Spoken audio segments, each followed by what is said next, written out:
Again, a wonderful afternoon here at Kansas Speedway as we get set to go with the first race of the contender round of the chase. And we can't talk enough about how important it is for these guys to get a good run here, to try to win a race, to alleviate themselves of all the stress of going into the biggest wild card of the chase, no doubt, at Talladega Superspeedway. But a lot of guys we talked to this morning said, you know what, yeah, winning would be fantastic, but even a second or third place finish is certainly going to be good because, let's face it, 3 drivers can transfer with wins, 5 others will get in on points. Well, and you also heard Ryan Newman when he spoke with Pete Pistone during our pre-race that he said, you know, an 8th or better 3 straight races will automatically propel you right on into the eliminator round. But, you know, at the same time, if you can focus on getting a good top 5 finish, if you can do that consistently, then you're going to put the pressure on everybody else if they don't already have a win when we get to Talladega. So there is a lot of pressure on these drivers, but I think more so than on the drivers is going to be on the crews and the strategy that plays out on pit road. We heard all kinds of variations of what guys are going to be doing on their pit stops. 2 tires, we'll probably see that quite a bit. But we were told by a few people that a lot of what they do depends on what everybody else is doing. Some of the spotters up above us here at the racetrack will actually be calling down to their crews saying, okay, he took 2, he took 4, and then the guy at the other end of the pit road reacts accordingly. Well, you think a lot of times that if you qualify number 1, you have that first opportunity to make a pit stall selection, and oftentimes we see it on the first of the exit of those pit stalls for very good reason. As you point out, that gives that crew and that team the opportunity to see what everybody else is doing and either mimic or go in opposite direction based on where you're running and how you're running. So how you qualify, yeah, you're going to start on the pole, but there's a whole lot more benefit to that than just leading the field to the green flag. A lot of pressure on the guys on pit road, certainly a lot of pressure on the drivers behind the wheel of these race cars and trying to keep them going in the right direction and avoid the treachery here that typically is exit of turn 2 and the exit of turn 4. Turn 2, just a real sharp turn.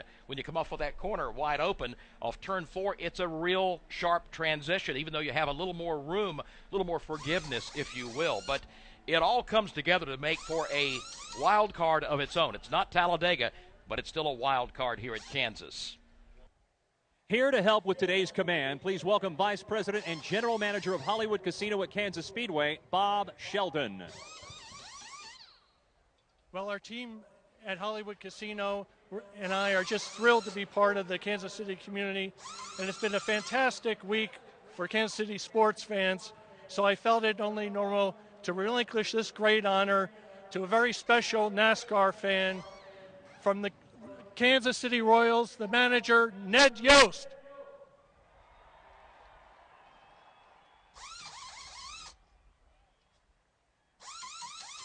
Boy, I'd sure love to be out there with you guys today, but we're a little tied up right now. This is my honor and my privilege to say, drivers, start your engines.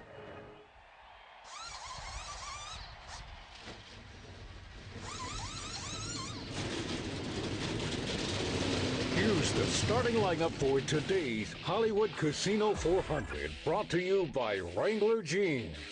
No matter what you're doing or where you're going, nothing beats Wrangler comfort. Wrangler, Rio comfortable jeans. Row 22. Mike Wallace, RoyaltyCollections.com, Toyota. Row 21. Joey Gase, Donate Life Ford. Mike Bliss, Excel Construction, Chevrolet. Row 20. Timmy Hill, Retro Infinity, Chevrolet. Cole Witt, Moan, Toyota. Row 19. JJ Yaley, Burger King, Toyota. David Reagan, Dockside Logistics, Ford. Row 18. Mike Lynette, Excel Construction, Chevrolet. Landon Castle, Snap Fitness, Chevrolet. Row 17. Josh Wise, Phil Parsons Racing, Chevrolet.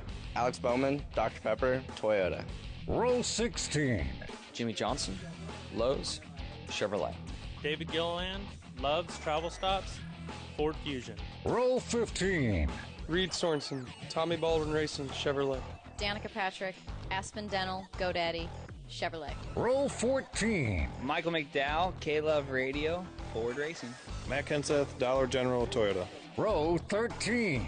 Casey Mears, Geico, Chevrolet. Denny Hamlin, FedEx, Toyota Camry. Row 12. Kurt Busch, Haas Automation, Chevrolet. Ricky Stenhouse Jr., Cargill, Sam's Club, Ford. Row 11. Marcus Ambrose, Stanley, Ford. Justin Allgaier, Brant Professional Agriculture, Chevrolet. Row 10. Edgy Allmendinger, Clorox, Chevy. Clint Boyer, 5 Hour Energy, Toyota. Row 9. Kyle Larson, Target, Chevrolet. Ryan Newman, Caterpillar, Chevrolet. Row 8. Austin Dillon, American Ethanol, Chevrolet. Martin Truex Jr., Furniture Row, Chevrolet. Row 7. Jamie McMurray, McDonald's, Chevrolet. Paul Menard, Quaker State, Chevrolet. Row 6. Carl Edwards, Fastenal, Ford. Craig Biffle, Filtrete Filters, Ford Fusion.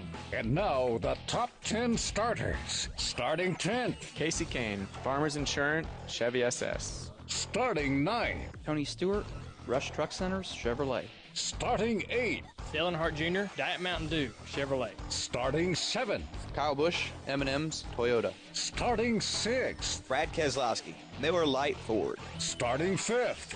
Jeff Gordon, Drive to End Hunger, Chevy SS. Starting 4th. Joey Logano, Shell Penzo, Ford. Starting 3rd. Eric Almirola, Farmland, Ford Fusion. Starting 2nd. Brian Vickers, Aaron's, Toyota. And starting on the pole, Kevin Harvick, Budweiser, Chevrolet. That's the field of 43 starters for today's Hollywood Casino 400. Brought to you by Wrangler Jeans. No matter what you're doing or where you're going, nothing beats Wrangler comfort. Wrangler, real comfortable jeans. 4 of the next 7, in fact, the final 7 races of the 2014 season, Joe, are going to be on tracks very similar to what we see here this afternoon. 1.5 miles in length. You've got here at Kansas, and then next week at Charlotte. Texas is also a 1.5 mile racetrack, and then we wrap things up same way down in Homestead, Miami. Point being, you need to be good on a 1.5 mile racetrack because that will be the track that will dominate the rest of the season. None may be quite as quick, none may be quite as treacherous as what we have here this afternoon. Kevin Harvick said it yesterday, Kevin Harvick said it today.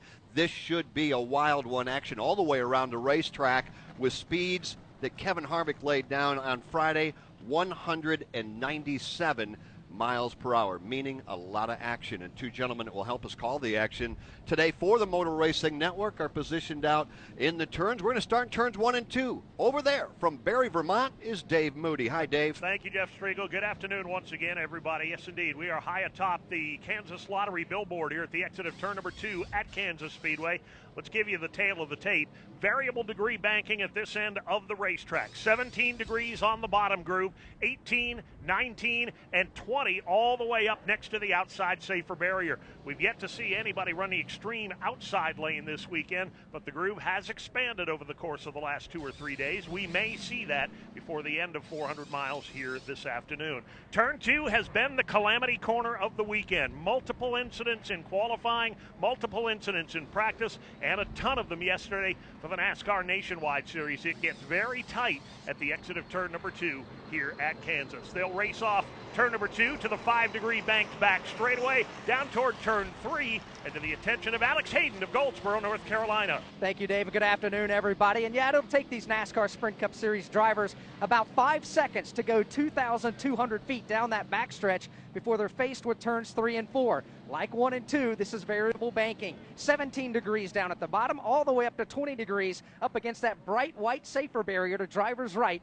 along the outside retaining wall. It's been fast all weekend long with all the practice sessions, the NASCAR Nationwide Series, and Joe Moore mentioned just a moment ago that turn 4 has been some problems area as well. A lot of cars spinning off of turn number 4, and in the Nationwide Series race yesterday, quite a few drivers bounced off of that safer barrier. So that will definitely be something we're going to keep a close eye on. There is an apron, a flat part of the racetrack, an escape route, if you will, for these drivers to use. That is to driver's left, just underneath the 17 degrees of banking. That may come into play if somebody has to take evasive action down here in this set of corners. It's smooth, it's fast, and we're ready to cover all of the action from high atop the Hollywood Casino billboard, midway between turns 3 and 4. Thank you, gentlemen. Our in-race reporter today is Eric Almirola. He's driving the Farmland Ford, starting in the 3rd position. Eric, it's Joe Moore at Motor Racing Network. Obviously, you have a real fast race car, and we know you'd like to be in the chase, but that pressure's not on anymore. Is that, in a way, a relief for just going for it today? No, not really. I mean, we show up every week to do our best, regardless if we're in the chase or not in the chase or just been eliminated, whatever. So this is just another weekend for us. You know, we've run really good here these last 5-6 weeks. We had an off week last week at Dover, and we bounced back this weekend. Had a really fast Farmland Ford Fusion all weekend, qualified up front, and the car's been pretty good in practice too. So we'll have to see if we can't stay up here all day and try and challenge for a win here later this afternoon. In these last few weeks when you've been running so well, one of the things we've noticed about you is being very aggressive on the restarts. Can you do that here at Kansas Speedway?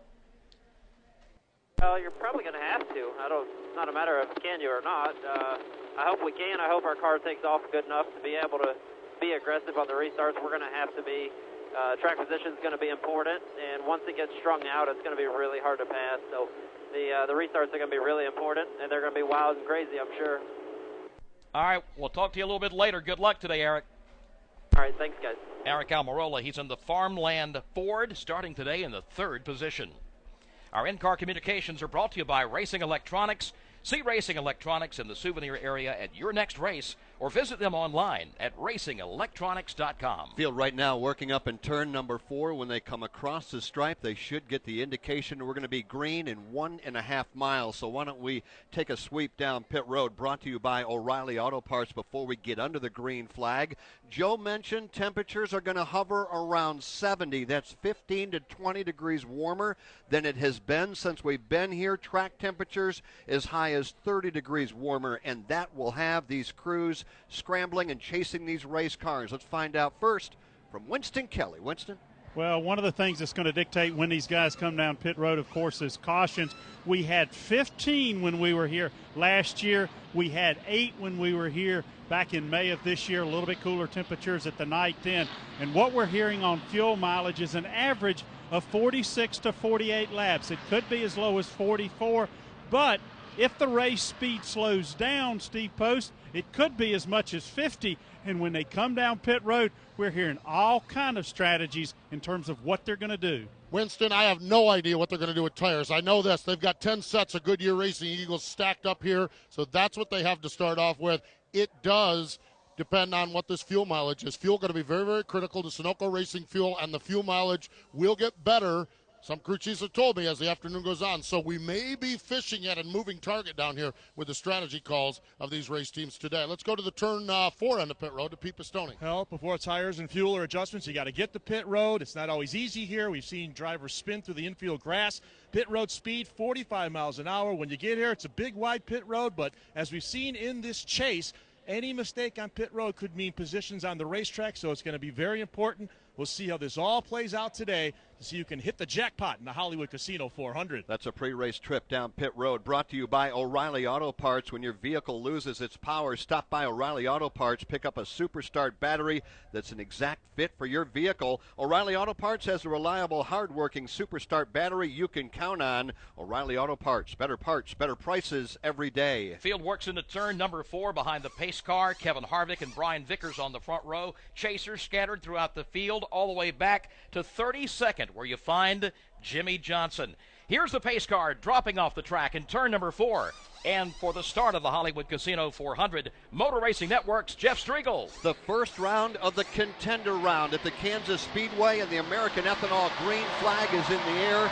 267 laps. It's Harvick and Brian Vickers side by side in one. Harvick gets the advantage in the outside lane. He will slide down into the low line across the nose of Brian Vickers. Around the outside, Joey Logano will go to second. And Brian Vickers will have to tuck in and ride third. Kevin Harvick shows the way. The best battle on the track here on lap number 1 is side by side. That's for the number 4 position. Eric Almirola there underneath Brad Keselowski. He slides by, grabs the spot. Keselowski back in line. Another side-by-side race behind them. That's Dale Earnhardt Jr. and Jeff Gordon. A couple of Hendrick Motorsports teammates battling early for the number 6 position. Dale Jr., as usual, in that outside lane, but he's got a handful of Gordon down low. They are side by side, halfway down the backstretch. Jeff Gordon on the inside lane. Dale Earnhardt Jr. works the outside, still wheel to wheel at Eddie.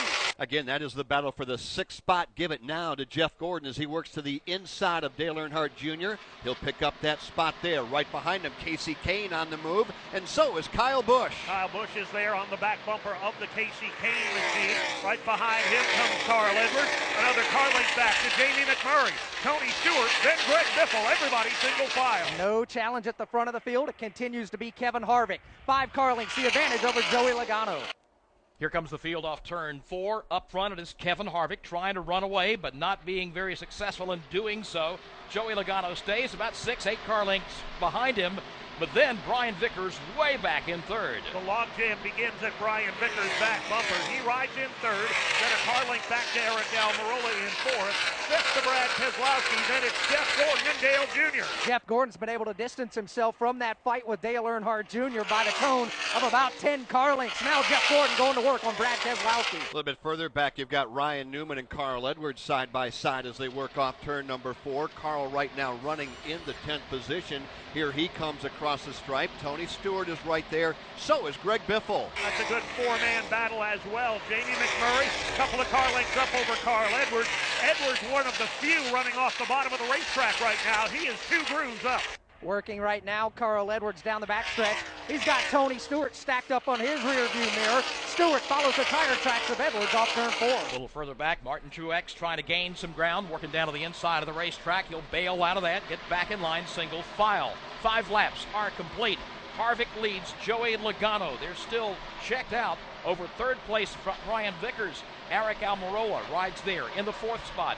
Brad Keselowski in 5th, and that's where the action is now. Jeff Gordon going to the inside of Brad Keselowski. This the battle for the number 5 position. Keselowski slams the door in turn number 3 and holds the position. Of course, it was Jeff Gordon that went to victory lane here when we were last at the Kansas Speedway. Right now, stalking the Ford of Brad Keselowski. Then right in front of them, that's Eric Almirola. That's a good 3-car battle. They're trying to stay in contact with the 3rd place machine of Brian Vickers, who's pulled away by about 5 car lengths. Then it's Almirola off turn number 2. Then Brad Keselowski following the tire tracks of Almirola. Jeff Gordon is there, and Dale Earnhardt Jr.'s arrived on the scene as well. Gordon up the racetrack, leaves the inside open for Earnhardt. Dropping back a little bit, a move by Tony Stewart. He picked up the 11th position, flew by Carl Edwards using the outside line, so Tony picks up yet another spot.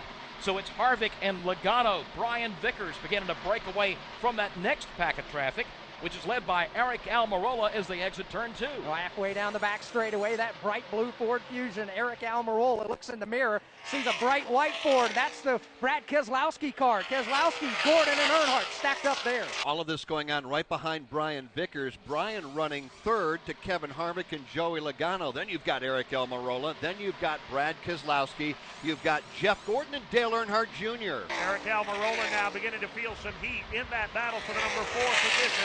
Keselowski right there. Jeff Gordon behind Keselowski. And here's Dale Jr. looking to the outside. Dale Earnhardt Jr. has rallied back. He's on the outside of Jeff Gordon in turn number 3. Advantage to Dale Earnhardt Jr. Does it the hard way as he swings around the outside. That is the 6th place battle we're talking about. Dale Earnhardt Jr. going by his Hendrick Motorsports teammate Jeff Gordon. He'll grab the spot and immediately starts closing in on Brad Keselowski. Puts the crosshairs on the back bumper of that Miller Lite Ford. Keselowski about a groove up off the bottom of the racetrack as well. So Jr. this time will try the bottom of the racetrack. Nothing there for Dale Earnhardt Jr. He'll snap back in line and follow Brad Keselowski down the backstretch. Keselowski again works the outside lane, this time on Eric Almirola. All of that from 4th on back as we work lap number 10 here at the Kansas Speedway. We're early in the running of the Hollywood Casino 400. Kevin Harvick leading Joey Logano, Brian Vickers, Eric Almirola, and Brad Keselowski. That is your top 5. Now remember that Jimmy Johnson started deep in the field. He spun in qualifying, and he started 32nd. And right now, Jimmy not advancing all that rapidly. He's up to 28th. We'll follow him when we come back.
prior to the break, I was talking about Jimmy Johnson, who started 32nd and has now moved up to 28th. That's kind of a slow progress through the first 13 laps. A lot of work to do for Jimmy, but his teammate Dale Earnhardt Jr., he's flying. He is now up into the 5th spot. Just got by Eric Almirola just a lap ago. So Dale Jr. now inside the top 5. It continues to be Kevin Harvick, Joey Logano, then Brad Keselowski, but maybe not for long because Brad Keselowski right there behind Brian Vickers, and then it's Dale Jr.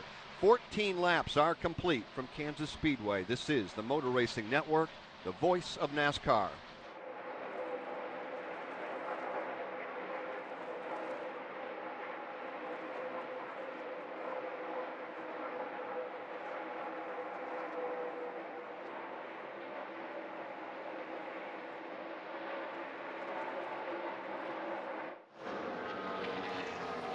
Just underway here at Kansas Speedway with today's NASCAR Sprint Cup Series race. More racing for you tonight at 8 Eastern on ESPN2. The final eliminations of the NHRA Nationals from Reading. Then next weekend, the action moved to Charlotte Motor Speedway. The Nationwide Series, Friday night, 7 Eastern ESPN2. And the Bank of America 500. The 5th race in the chase is next Saturday night. Note that's on ABC at 7 Eastern time. Plus, we got a full night's coverage of qualifying for you Thursday from Charlotte and practice on Friday before the nationwide race. Got a lot of racing television for you next weekend from Charlotte. 16 laps in. Brad Keselowski looks like he's found a little something in the handling of this 2 car because he's moved up and is trying to find a way to get 3rd place away from Brian Vickers. Yeah, I think what he found, Brian Vickers took away from him. Early in the Hollywood Casino 400 for the NASCAR Sprint Cup Series here today at the Kansas Speedway. Kevin Harvick is set sail. Joey Logano right behind him in second. They put some distance between themselves. Brian Vickers, Brad Keselowski, and Dale Earnhardt Jr. Jr. quick today early on. Jamie McMurray very fast here today, and a pretty good battle for that 3rd position as it works back towards you, Alex Hayden. And that's being led by Brian Vickers right now. It's got Brad Keselowski, Dale Earnhardt Jr. The groove is certainly widened out here in turns 3 and 4. Everybody running middle and higher than what they did all weekend long. Brad dropped down to the inside of the track in turns 3 and 4, whereas Brian Vickers was about halfway up the racetrack, but the pass didn't happen. Let's follow it back to turn 1. Here's Keselowski jumping to the bottom again as Brian Vickers runs about 2 grooves off the racetrack. He's not the high flyer of the group, though. That's Jamie McMurray. He's just 3 car lengths back now. Jamie McMurray is definitely one of the fastest cars on the racetrack. He's closed in on this trio as they work lap traffic off of 4. Lap after lap, the track getting wider and wider, Dave. Kind of point that out. Here comes Brad now. Here comes Dale Earnhardt Jr. and that battle right behind him. Jamie McMurray working to the outside of Brad Keselowski. Vickers took it all the way down to the apron trying to block a run. Dale Earnhardt Jr. now looking to the inside of him. The battle right behind them. Here comes McMurray with a lap car in the mix to the outside of Keselowski. Jamie McMurray with nowhere to go with the lap car of Timmy Hill directly in front. They're thinking 3 wide, but McMurray's going to get held up. He's going to go all the way to the outside lane. Close call there for Jamie McMurray, but he clears that car. Just in front of them, Dale Earnhardt Jr. is on the move again. Pulls up alongside Brian Vickers into turn 1. Vickers on the bottom, Jr. on the outside. Lap car Mike Wallace right in the middle of the racetrack. They're going to squeeze underneath him, and they're still side by side as they race to the backstretch. A good, hard race for the number 3 position. The outside lane for the moment is the advantageous lane. It's Dale Earnhardt Jr. He'll take over the 3rd spot from Brian Vickers. And using that advantage, Alex, here comes Dale Earnhardt Jr. off the top side of turn number 3, and he will pick up the 3rd spot. Vickers back to 4th. The battle for 5th continues. 5th place battle, Brad Keselowski and Jamie McMurray side by side. McMurray way up top, just a couple of feet off the safer barrier as he makes his way to the backstretch. Jamie McMurray doing it the hard way, lap after lap, extreme outside lane. He passes Brad Keselowski, sets his sights now on Brian Vickers. A couple of fast movers back there outside the top 5. But up front, man, you talk about fast. Kevin Harvick and Joey Logano, they are 5 seconds ahead of this ongoing race for 3rd, 4th, and 5th. And now we have a new player running 5th because Jamie McMurray got by Brad Keselowski. Steve Post, they've got to be pretty happy down there as we follow Jamie McMurray. Very interesting to hear what you guys are talking about and Jamie moving forward and to hear the conversation on the radio. Jamie's reporting to Keith Rodden that the car's just a little bit loose, so they're not necessarily happy with it. course, Keith Rodden has that same scoring monitor that we're all looking at. And, of course, Jamie knows he's passing everything in sight. So, pretty good race car, pretty fast. But Jamie concerned right now just a little bit loose, meaning the rear end wants to step out just a little bit in the turns. He just passed Brian Vickers. McMurray has now moved up into the 4th position. He has been flying. Now, we were talking earlier about Jimmy Johnson. You don't expect to look at the back of the field and see Jimmy Johnson starting a race, but today that's where he started, 32nd. As you mentioned, Jeff, he spun during qualifying here on Friday afternoon. That's why he had to start so far back in the field. And he's not gained a whole lot of ground. He's picked up a few spots from 32nd, now up to 26th. Got a lot of work to do. In fact, he just got by Danica Patrick and Reed Sorensen just a couple of laps ago. How good or how bad is that race car? What are they saying, Pete? Well, kind of middle of the road right now, Jeff. Jimmy not saying much, and it's kind of plateaued out in terms of where they are on this run. You heard Jimmy tell us in the pre-race that they thought that strategy was going to be a big part of this. So you are probably going to see at least one, if not two tire stops by the 48 to try to get that track position to the front of the car. But right now, the car about right down the middle of the fairway. It's not horrible. It's not the greatest. They're just going to ride this out right now until the first run down pit road, see if they can make an adjustment and maybe pick up some track position with one of those 2-tire strategy moves. Jimmy knows he has a lot of time to move up through the field. Again, he's running in 26th, while Kevin Harvick leads at lap 25. Pledge your support for your favorite chase for the NASCAR Sprint Cup Challenger. Tweet or post a photo of your nation fandom with the hashtag MyChaseNation. The fans behind the most creative photos may see their names on a chase driver's car during an upcoming chase race. Visit NASCAR.com/MyChaseNation to learn more.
Couple laps shy of the 50-mile mark here at Kansas Speedway in today's 400-mile NASCAR Sprint Cup Series race. Our telecast presented by Dodge. Kevin Harvick, the race leader, led all the laps so far. He and Joey Logano have moved away from the rest of the pack by about a second, though the pack beginning to chase them down just a little bit. There goes Logano. There's Dale Jr., Jamie McMurray, and Brad Keselowski and the rest of the top 10 coming at you.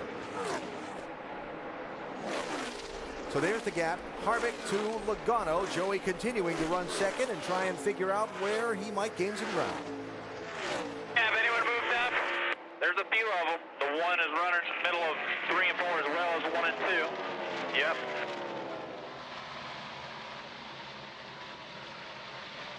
Kevin Harvick continues leading here at Kansas Speedway. Joey Logano is second. The action spot, Jeff, is beginning to be the third place that Dale Earnhardt Jr. currently holds. And Jamie McMurray right now beginning to reel him in. Remember, we just heard from Steve Post. They're very happy with the car, but yet it could be better, talking about the fact that that car is just a little bit loose. Now, here you've got Kevin Harvick out front, Stewart Haas Racing doing everything they can. About to go a lap down just a moment ago was his teammate, Kurt Busch. And now all of a sudden here on lap 33, obviously a unscheduled stop. We see Kurt come off the banking, and he is now on pit road. And the crew going to go to work on that machine. We talked to him. He had some debris on the grill, and the temperatures were starting to rise. Car was tight, so they decided to go ahead and bring him down pit road early because of that debris on the grill and the temperatures rising on Kurt Busch's car. And they're going to hope that this thing cycles around and we don't have a caution flag here in the next little bit. We have a battle for the second spot right now. Dale Earnhardt Jr. has chased down Joey Logano and is going after him on the back straightaway. Dale Earnhardt Jr. using the outside lane will blow Joey Logano out of the water. So give second to Dale Earnhardt Jr., but Logano rallies back downstairs. He'll go right to the bottom of the racetrack, will Joey Logano, but that will not fend off Dale Earnhardt Jr., who powers by on the outside. And the work's not over for Joey yet, because here comes Jamie McMurray. McMurray now hot on the tailpipe of Joey Logano as Dale Earnhardt Jr. begins to drive away. McMurray snuggled up tight against that outside safer barrier. Here he comes to the outside of Joey Logano. Joey Logano again getting beat off of turn number 2. Has to yield that position. Jamie McMurray will squeeze by on the outside lane. McMurray now takes over the spot. Yeah, Jamie goes all the way to the top side of the racetrack. He's found the sweet spot there through turns 3 and 4, and it pays off handsomely as he gets by and now starts closing in on Junior. Dale Earnhardt Jr. running very solidly in the second position. For a moment, he'll have to take the bottom of the racetrack as he moves under the lap car of Casey Mears. He's being gathered up now by McMurray. Jamie McMurray shot out of a cannon. They're 3 wide going into turn number 3. Jamie McMurray strong on the bottom of the racetrack. He passes everyone. Boy, strong is almost an understatement. The way he just dove down to the bottom of the racetrack and just blew by Dale Earnhardt Jr. But let's be fair, Jr. was in lap traffic, and now he rallies back. Yeah, Jr. was a victim of momentum there. He had to check up a bit to change lines and move underneath Casey Mears. Jamie McMurray had a huge run to get by him. Now they're going to run nose to tail. McMurray will have 5 car lengths on Dale Earnhardt Jr. There is a lap car in front of him in the form of Mike Wallace, who goes to the bottom of the speedway. Leaders go to the outside lane. Boy, Jamie McMurray, very, very impressive this afternoon. And, you know, going through the garage this weekend, that's what we heard. The Ganassi cars, look out for those guys. They've got it put together. We talked about his teammate, Kyle Larson, as well as he's been performing lately. You look over at Jamie and you see the exact same things. They have things going in the right direction. And if you go back when we were here last, Joe, Jamie McMurray very strong then as well. He cut down a tire, went up, got the outside retaining wall, and if you remember that day, boy, that car just kind of erupted in flames. He was 4th at the time that happened. So Jamie McMurray, good then, better today. Right now he is 9/10 of a second behind Kevin Harvick, who has been the race leader since we dropped the green flag. Dale Earnhardt Jr. moving up. He's 3rd. Logano falling back now to 4th. Brad Keselowski 5th, and Jeff Gordon is 6th. Brian Vickers is 7th. He started on the outside of the front row. Martin Truex Jr., he's good early. He's up to 8th. Casey Kane is 9th. And Eric Almirola, who started on the inside of row 2, has drifted back to 10th. Kyle Busch is now shown in 11th. Greg Biffle is 12th. Ryan Newman 13th. Kyle Larson runs 14th. Carl Edwards is in 15th with Austin Dillon 16th. 17th is Matt Kenseth. 18th, Tony Stewart. Clint Boyer's 19th and Paul Menard 20th. 21st is A.J. Allmendinger. Ricky Stenhouse Jr. 22nd. Denny Hamlin 23rd. Jimmy Johnson up to 24th. Justin Allgaier 25th. Marcus Ambrose 26th. Danica Patrick right now 27th. Reed Sorensen 28th. Michael Annett 29th, and Landon Castle 1 lap down is 30th. Casey Mears is 31st. J.J. Yaley 32nd. Michael McDowell 33rd. David Gilliland runs 34th. David Reagan is 35th. Cole Witt is 36th. Josh Wise 37th. Alex Bowman 38th. Joey Gase 39th. Mike Wallace is 40th. Timmy Hill 41st. Kurt Busch is 42nd, and that's the last of the cars that are still running. Mike Bliss has already gone to the garage. We told you Kurt came to pit road a few moments ago. Well, he also sped while he was on pit road, so he had to do a pass-through penalty. So it got him way behind the game here again. Scored 42nd. He's 2 laps down. Kevin Harvick working off turn number 2, looks out the rear view mirror, Alex Hayden, and there's company there. Yeah, Jamie McMurray is 2 car lengths back as they work the lap traffic. This time it's Joey Gase. Dale Earnhardt Jr. has arrived on the scene as well. So they work through traffic as we get ready to put lap number 43 on the board. It's Kevin Harvick, Jamie McMurray 1-2. Remember that if Kevin Harvick finishes in the top 10 in today's race, you're going to get a free bloomin' onion at Outback Steakhouse tomorrow. This season, race into your local Outback Steakhouse for bold new flavors and classic favorites like Outback's award-winning Outback Special Sirloin. Outback Steakhouse, no rules, just right. A battle for the lead in turn number 4. McMurray down to the inside of Kevin Harvick. He'll take over the top spot at lap 44. Starting spot to first. I'll tell you what's so impressive about that pass in particular is he had been making all the ground at the top side of the racetrack, way up there, but he passed Harvick on the bottom. Yeah, this is one of those cars that you like that'll go kind of to either place, but make tremendous speed on the top of the racetrack. And he was really the first one to kind of start this trend going to the top. Saw Dale Jr. go to the middle, but Jamie's gone a lot further up than that. You see Jr. back there in third has moved up also. Beginning to see some green flag pit stops here, Dave. 27 of Paul Menard is on pit road. His car, he talked about being tight in the center, but to the center in turn number 1. So as he's entering the corner, it won't turn for him. They'll change 4 tires, get him full of Sunoco fuel, and give him a chassis adjustment.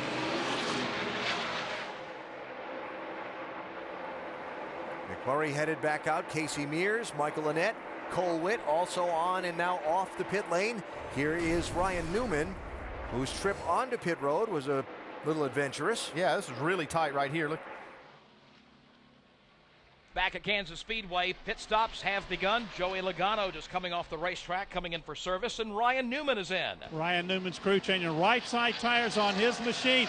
A little bit tight, 6 on a scale of 1 to 10 in turns 1 and 2, but he said leave the car alone. He likes it. And here comes Joey Logano. He's going to have to get on the binders just a little bit as Newman comes out. He's in pit stall number 7 with an opening behind him. It's going to be a track bar adjustment for that machine as his car is too loose for his liking. Steve Post. Dale Earnhardt Jr. reports his car is a little edgy, so he was in 4 tires chassis adjustment, Sunoco Racing Fuel. Here's Brian Vickers. He's in for a pit stop. He was loose in, tight center, working on that car. And here's race leader Jamie McMurray. A little bit tight, a little loose that was, minor chassis adjustment. Left side work on Jamie McMurray's car. Second can of Sunoco Racing Fuel is in.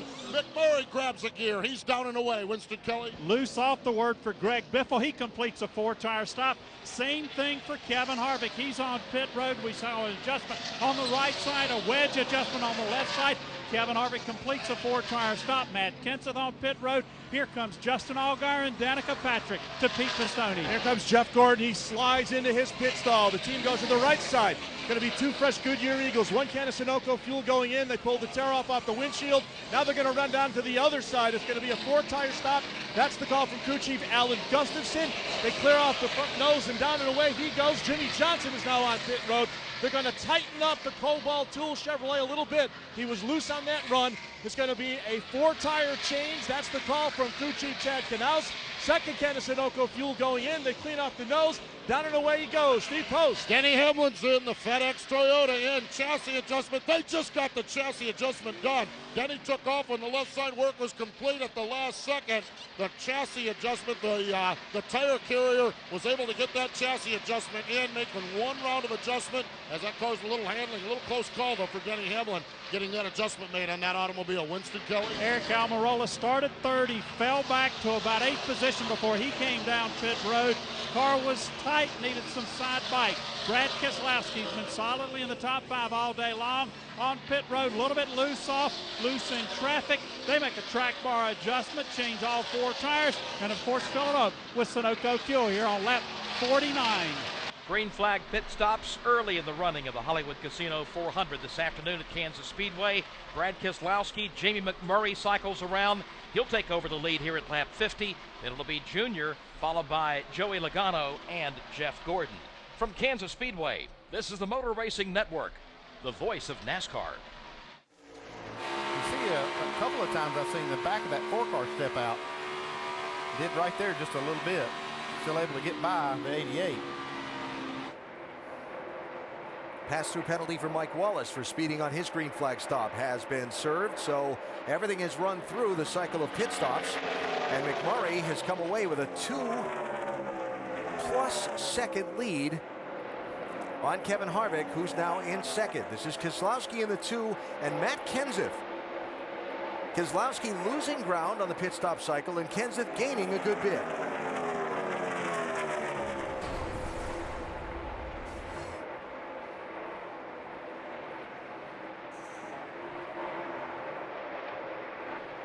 Got pinched in there. Yeah, got in a bad spot right there. You see all the momentum that he lost right then. Outside, outside, outside, outside, outside, outside, outside. Clear high. Brad started the cycle of pit stops in 6th position. Now finds himself back in 12th. We're back at Kansas Speedway for the Hollywood Casino 400 on MRN, the 4th race in the chase for the NASCAR Sprint Cup. While championship contenders have won most of the chase races here at Kansas, a non-chaser has won this race 3 times. Joe Nemechek did it back in 2004, Tony Stewart stole the spotlight in 2006, and Greg Biffle earned the victory in 2007. Could a non-chaser win today? Barney, I think the answer to that is yes, because a non-chaser is currently leading, and big time. He has a 3-second lead right now over a couple of chase drivers. Talking about Jamie McMurray, who has by far been the quickest thing out here all afternoon. At times, Jeff, he's been nearly 2 miles an hour faster than the other drivers. Got his pit service complete, pulled back on the racetrack, and once again, here he is approaching a 3-second lead over Kevin Harvick. Looking pretty good is Jamie McMurray, 54 laps in, 213 to go. Kevin Harvick running second. The point Joe making just a moment ago, Jamie McMurray turned a lap at 184 and change. Kevin Harvick and Dale Earnhardt Jr. were running second and third. They turned the same lap at 181. Now that is kind of stabled out now as they continue to work through a lot of traffic. Logano runs fourth. Jeff Gordon is fifth. Martin Truex Jr. now up to sixth, Joe. Greg Biffle, we talked about him. Maybe a guy to beat here at Kansas. He continues to climb. He's up to seventh. Casey Kane is eighth. Kyle Busch ninth, and Ryan Newman runs 10th with 55 laps in. Greg Biffle told us at the start of the broadcast today that he had the best race car he's had all year. He said, you know, we've struggled throughout most of this 2014 season at Roush Fenway Racing, and he says, finally, we've started getting things right. They tested the car out of Texas, thought they found a few things on the machine, and here today was feeling really, really good about the way the car's running, and it's showing up as he's seventh on the leaderboard. You gave us the top 10, and Brad Keselowski, by the way, has moved into that group now. He's in the 10th position. Well, let's talk about Jamie McMurray. You know, that car beginning to slow down. He's running. We just told you he was running laps at 184. He is well off of that pace. In fact, he is 4 miles an hour slower than those running right behind him. What is the situation, Steve Post? Well, about 5 laps ago, Jamie McMurray radioed into crew chief Keith Rodden, said he heard a noise in the race car, and his assessment from the driver's seat was it felt like a tire might be coming apart. I don't necessarily know what that means as far as what it sounds like, but Jamie McMurray right now, that was about 5 to 7 laps ago, hasn't said anything since, so they're just kind of waiting word on it. Might have backed down a little bit, though, because the speeds they're running around here, I don't know of anybody that would want a tire to come apart hauling it off into one of these turns. So right now they're still assessing what the situation is here with Jamie McMurray hearing a noise inside that race car. Separation between Jamie and Kevin Harvick now is 0.8 of a second, and several lap cars in between those two. He looks to be running well as he crosses the start-finish line, and Kevin's not closing in on him much, but Dale Earnhardt Jr. is closing in on Kevin. Yes, it's down to 1 car length now between the second-place machine of Kevin Harvick, third-place machine of Dale Earnhardt Jr., and they're tiptoeing through a minefield of lap traffic. And all of them trying to chase down Jamie McMurray, but Kevin Harvick, who runs second, goes to the inside of Marcus Ambrose. Earnhardt not close enough to strike. 60 laps are now complete. 300, make that 207 remain. Jamie McMurray McMurray. Is there a problem developing there? We'll continue to follow the story among that race leader and that team. Kevin Harvick second, Dale Earnhardt Jr. third, Joey Logano is fourth, and Jeff Gordon rounds out the top 5. Struggling after a difficult qualifying runs, Matt Kenseth made up a good bit of ground in that first run of the race and the first round of pit stops.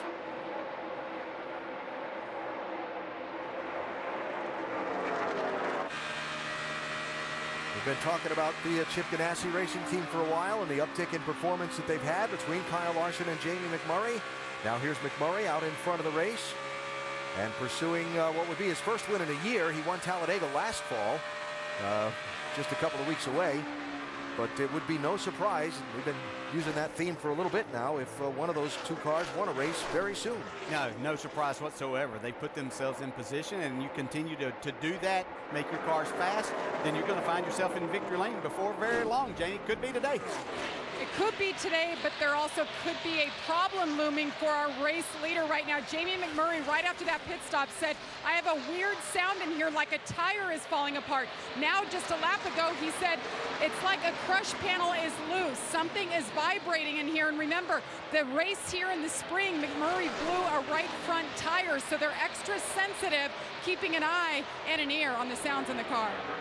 Yeah, I talked to some people today about this. It seems like this tire especially has like a vibration or a noise. We heard some of it yesterday. People complained about it. This is the same tire they run at Michigan, and we heard some of those same complaints and comments from drivers at that race. I'm not sure what it is. It does give these drivers a little funny feeling. They hear something different, feel something a little different. But I'm not sure that it is a real problem. I'm not, it's just one of those things I think that it concerns you because it's different. When you're going 190 miles an hour into the corner, I would say it would give you concern, especially when your last trip here you had a problem. Yeah, but I think it's somehow related to this tire construction and the way that the speeds obviously that they're running. Clint Boyer about to be overtaken by the race leader. Been a big week off the track for Clint Boyer. He and his wife Laura having their first child, baby son Cash, born on Wednesday. Boyer saying he was walking around the delivery room high-fiving people and so on, and not somehow surprising from Clint. And talking to everybody.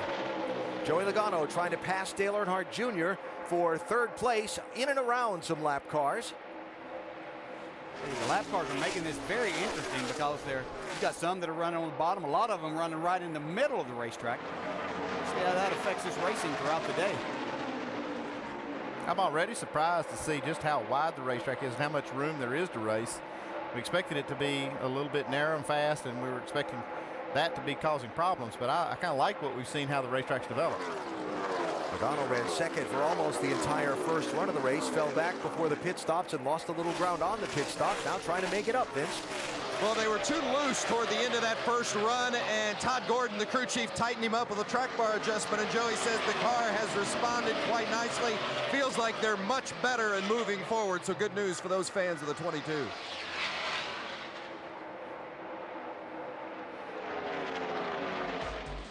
Yesterday in the NASCAR Nationwide Series race, if you were a fast race car or planning to go to victory lane, you had to have a race car that ran right at the bottom of the racetrack. But that was yesterday in the Nationwide Series. Today we've got the high horsepower, high downforce NASCAR Sprint Cup Series, and you heard several of the drivers talk in the pre-race that this track would widen out, and that is exactly what has happened. Jamie McMurray almost turning this place into Darlington, Joe, and the fact that he is right up against the outside safer barrier, both in turns 1 and 2 and at the opposite end of the racetrack. You know, a lot of the drivers in our pre-race today said because of the warmer temperatures, that was going to help widen out the groove. That's exactly what we're seeing. Although, Alex Hayden, it's not working for everybody like that. Well, no, not everybody at all. We've seen Dale Earnhardt Jr. test the waters on the outside lane. He's been able to drive the car back down to the bottom. That's where he's run the last 10 or 15 laps. But Jamie McMurray continues to be the one lone trailblazer all the way up against the outside safer barrier through 3 and 4. Let's pause 10 seconds for station identification on the Motor Racing Network.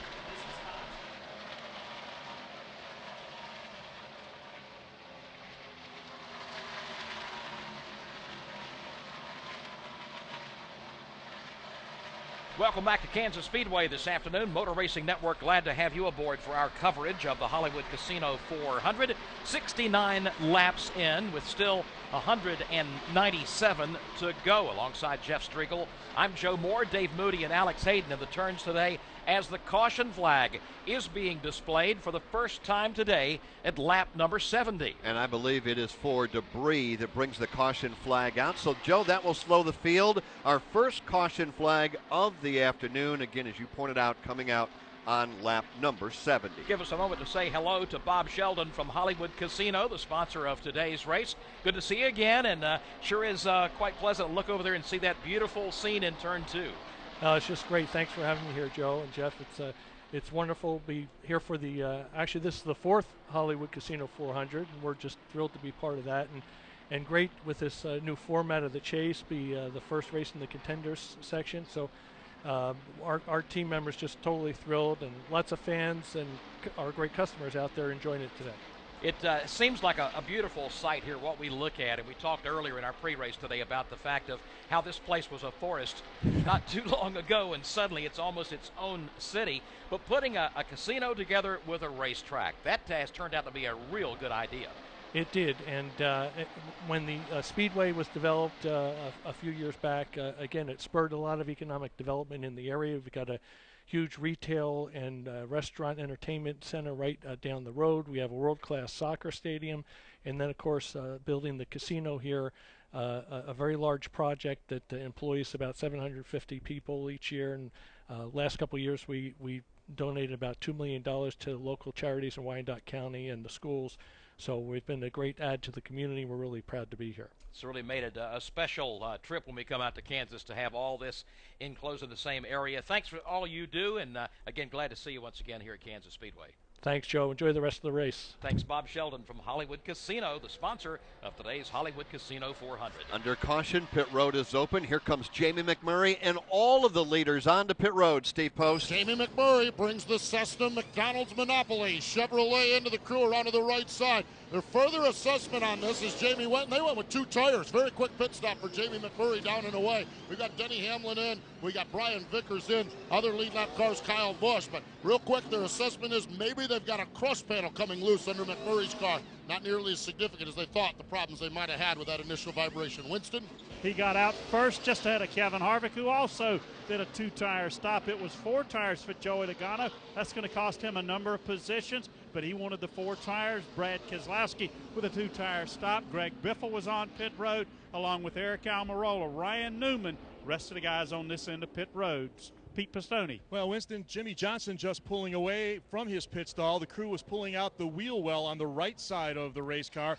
That had picked up a little bit of damage. Didn't want to have a possibility of cutting down a tire. They tightened up that car as well. He was very loose. They want Jimmy to try to run up on that high line that you've been talking about that Jamie McMurray's been using. So they think by tightening up the car, that'll help. Also down pit road on that pit stop was Carl Edwards. Ricky Stenhouse Jr. came down. Paul Menard, Jeff Gordon, Casey Kane, and Kyle Larson. Lightning quick on the racetrack, lightning quick on pit road. Jamie McMurray off of the racetrack with the race lead, and coming back off of pit road, he retains the race lead. He does so over Kevin Harvick, Dale Earnhardt Jr., Jeff Gordon, and Martin Truex Jr., all taking just 2 tires. The first car taking 4 was Joey Logano. Now they're going to give up 7 spots, but they've got 4 brand new Goodyear Racing tires. That's a trip down pit road presented by Progressive Insurance.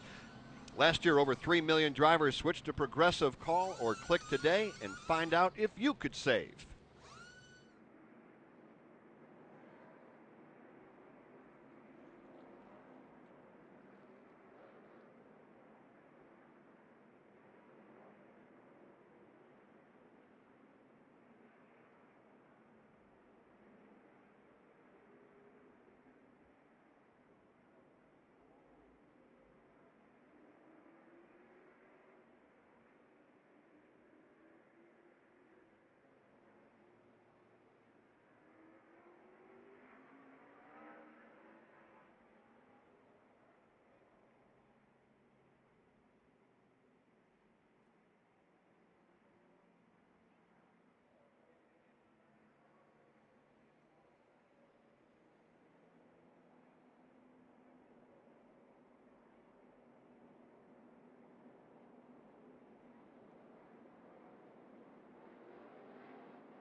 We'll be coming to the green flag when we come back from Kansas Speedway. This is the Motor Racing Network, the voice of NASCAR.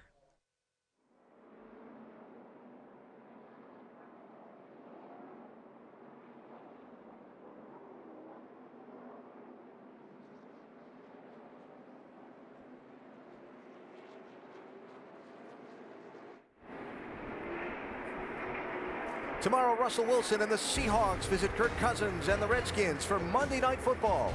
Seattle and Washington at 8:15 Eastern on ESPN and on Watch ESPN also. No other night is Monday night. Seahawks coming off their bye week, and the Redskins will have all they can handle. They will, but it's kind of, you got to be careful. Traveling from the West Coast, playing at night on the road, makes it tough. So doubling up for the restart with Jamie McMurray, the race leader. Joey Logano losing 7 spots with the 4th tire call by crew chief Todd Gordon. Everyone in front of us do 2? Is that basically what happened here? Yes, first car off on 4. Had you right there at 24 laps. We could have done it, but there was a pretty big gap behind you. I didn't figure we were going to lose too many spots doing it. Playing it safe here.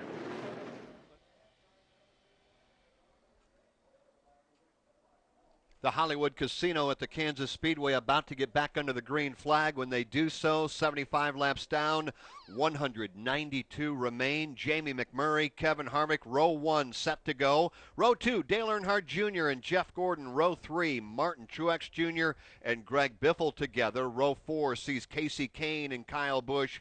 Row 5, Brad Keselowski and Joey Logano. Total of 25 cars are still on the lead lap as the American Ethanol green flag is in the air once again here at Kansas Speedway. Kevin Harvick underneath Jamie McMurray, side by side. They go to turn 1. 2 rows deep, 2 and 3 wide. Greg Biffle steps 3 wide to the outside, back around 5th place, but at the front of the pack. It's McMurray on the outside. He'll take the spot for a moment. One car gets loose on the outside lane, has everybody scattering. It's Greg Biffle, nearly lost control. He's going to lose a dozen positions in turn 3.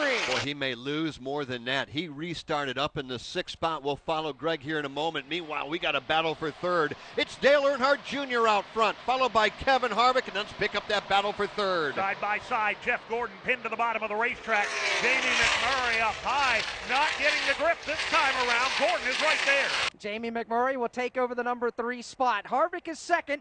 Dale Earnhardt Jr. leads the field back to turn number 3. Harvick right there on the bumper. Here they come now, working up off the corner. Again, it's Dale Earnhardt Jr. showing the way. Harvick in 2nd, side by side. For the 3rd spot, Jeff Gordon down low and Jamie McMurray fighting to try to hang on there. Let's follow that battle. Problems not time around for Kurt Busch. He slapped the outside wall at the exit of turn 2. Continues on. Battle for 3rd also continues. McMurray around the outside of Jeff Gordon. Jeff Gordon's been strong on the bottom of the racetrack. McMurray equal to the task outside. This time through turn 3, McMurray will switch lanes and go to the bottom. Just a couple of laps ago, you remember Alex Hayden talking about Greg Biffle losing at least a dozen Trouble in spots. turn number 3. Kurt Busch hard into the outside safer barrier. Looked like a right front tire went down for Kurt Busch. Car did not turn at all coming into turn 3. Slammed with the right front corner up against the turn 3 safer barrier. Not a real good day for Kurt Busch. We told you about his problems hitting the wall already. And, of course, even before that, he had to make an unscheduled pit stop, then got busted for speeding on pit road, and now he's going into the garage. And it started yesterday afternoon. Final practice spun off turn number 4 across the infield grass. It has been a long weekend for Kurt Busch, and from our vantage point, he has already turned left into the garage, like you pointed out, Joe. Comes to a stop there. The crew will meet him back, but a tough break. Under our second caution flag of the afternoon, just real quickly to follow up on that Greg Biffle story that we were talking about on the restart as he worked off turn number 2 and out of the sight of Dave Moody onto the back straightaway. You could see that car, Dave, just jump out from underneath him. He was elbows up as he tried to save that race car. Yeah, I don't know how he did it, to tell you the truth, Jeff. And I also don't know how he didn't get run over, because he was in the middle of that traffic, running 5th or 6th. Car just got sideways, checked up, and everybody scattered. They were 5 and 6 wide running the apron. Really a miracle that didn't turn into a multi-car crash. And, of course, that exit of turn 2 is not an unusual place to see guys losing their race cars here at Kansas Speedway. One of the toughest parts of the track. When they talk about treacherous, usually they include some mention of turn number 2. We're under caution at lap number 79. Dale Earnhardt Jr. leads Kevin Harvick, Jamie McMurray, Jeff Gordon, and Kasey Kane. We talk about all the safety innovations that have been around this sport over the last 10, 12 years, and those safer barriers, there's nothing that's been any more important to these drivers. That type of lick right there, the concrete wall that we used to have, would be devastating. Eric Almirola will be the first lead lap car back in 18th place to make a pit stop here.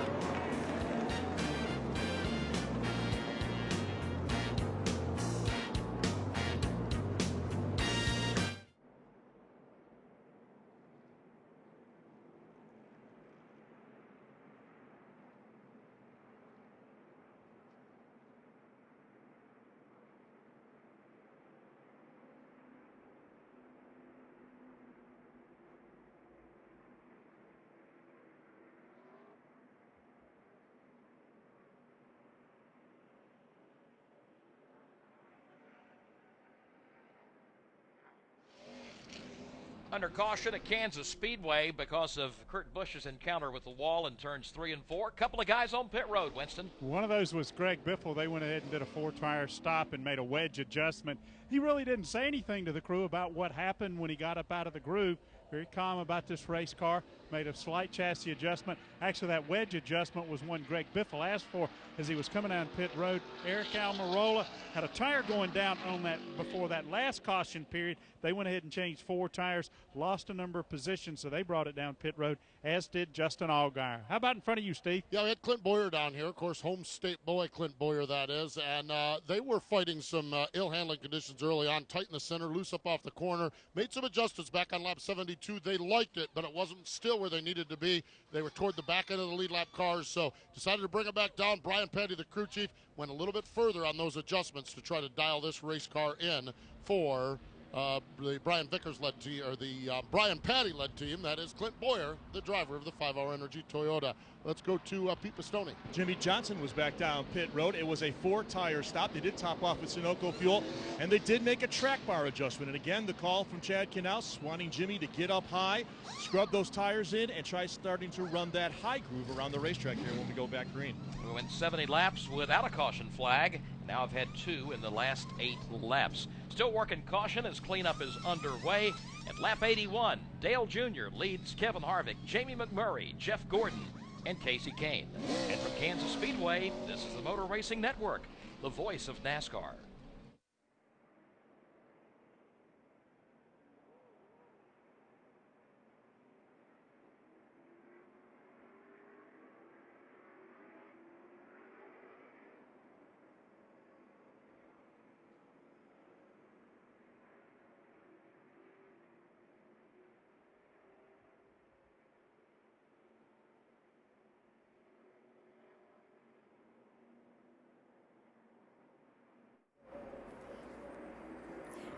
The busy weekend of racing continues tonight. The finals in the NHRA Nationals from Reading, Pennsylvania, 8 p.m. Eastern on ESPN2. And then next weekend, we head to the home of NASCAR for some people. It's the NASCAR Nationwide Series at Charlotte, Friday night, 7 o'clock Eastern on ESPN2. And then on Saturday, the only chase race under the lights, the Bank of America 500 at Charlotte. Join us on ABC, 7 o'clock Eastern. That is Saturday night. Back here at Kansas for chase race number 4. We were caution-free for the first 70 laps. Now it's really getting interesting. Hello to you from inside the Quicken Loans ESPN pit studio. I'm Nicole with Rusty and Brad. You say wind might be to blame for some of what we're seeing on the track. Nicole, I really do think so. I've been out there, look behind the back of the pit studio here. The winds here in Kansas are really very strong, 30, 40 miles an hour, heading down into turn 1 and turn 2. And actually, the winds are stronger down low. And I tell you, I really think it's causing these guys a fit out there on the racetrack. You see them get loose. Look at Greg Biffle right here. Really got that thing sideways. We talked about how hard the tires are.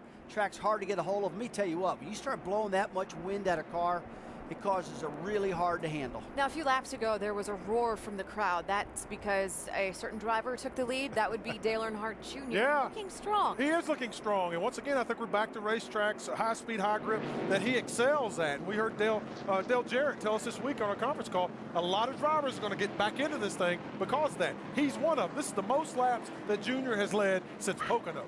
From 8th to 1st in 82 laps, Alan. Castle is in 25th. Tony Stewart, the last car in the lead lap. He's 26 for the restart. as they get set to go and get back into action here today at Kansas Speedway. 184 laps remain. And that Toyota takes the hard left onto pit road. That will leave the field under the control of Dale Earnhardt Jr. set to go from the outside. Kevin Harvick to his inside, and the American Ethanol green flag back in the air here at Kansas. 184 to go. Jamie McMurray and Jeff Gordon right there as Kevin Harvick starts to inch out front. Early advantage goes to the Budweiser Chevrolet, but don't tell that to Dale Earnhardt Jr. He comes storming to the outside. Jr. to the lead. Drop kicks Harvick back to second. Where he's going to have to battle with Jeff Gordon to his right elbow. Jamie McMurray, Martin Truex Jr., they're all stacked up from second on back.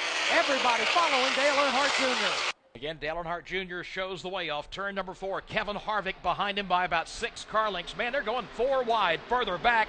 Jeff Gordon slowing a bit here on the front straightaway. They are storming by him on both sides. Yeah, Gordon is in trouble right now, just limping his way along as they go hurtling past him. He's gotten a piece of the wall and flattened the right side of the AARP Chevrolet. Now trouble in the back straightaway. Couple of cars spinning midway down. Ricky Stenhouse Jr. goes for a long slide. Justin Allgaier continues to crash. He gets nailed as they head for 3. Jimmy Johnson is involved. Heavy damage for Jimmy Johnson. Greg Biffle's got heavy damage. Tony Stewart's locked up the tires as well. But Jimmy Johnson, heavy damage on the Lowe's Chevrolet. He's going to try to grab a gear. Tons of white smoke billow from behind the blue and white Chevrolet. Johnson, I don't think he's going to be able to make it. He will not. He comes to a rest on the apron of turn number 3. Yellow flag flying once again at the Kansas Speedway. It comes out on lap number 84, a multi-car crash working off turn number 2, Dave. Well, it got started about midway or a third of the way down the back straightaway when they started bouncing off each other. It looked like Jimmy Johnson just got turned sideways. Justin Allgaier got a good piece of the action as well. Greg Biffle got a piece of it. A couple of contenders for the championship in trouble here at Kansas as they crashed on down to turn 3.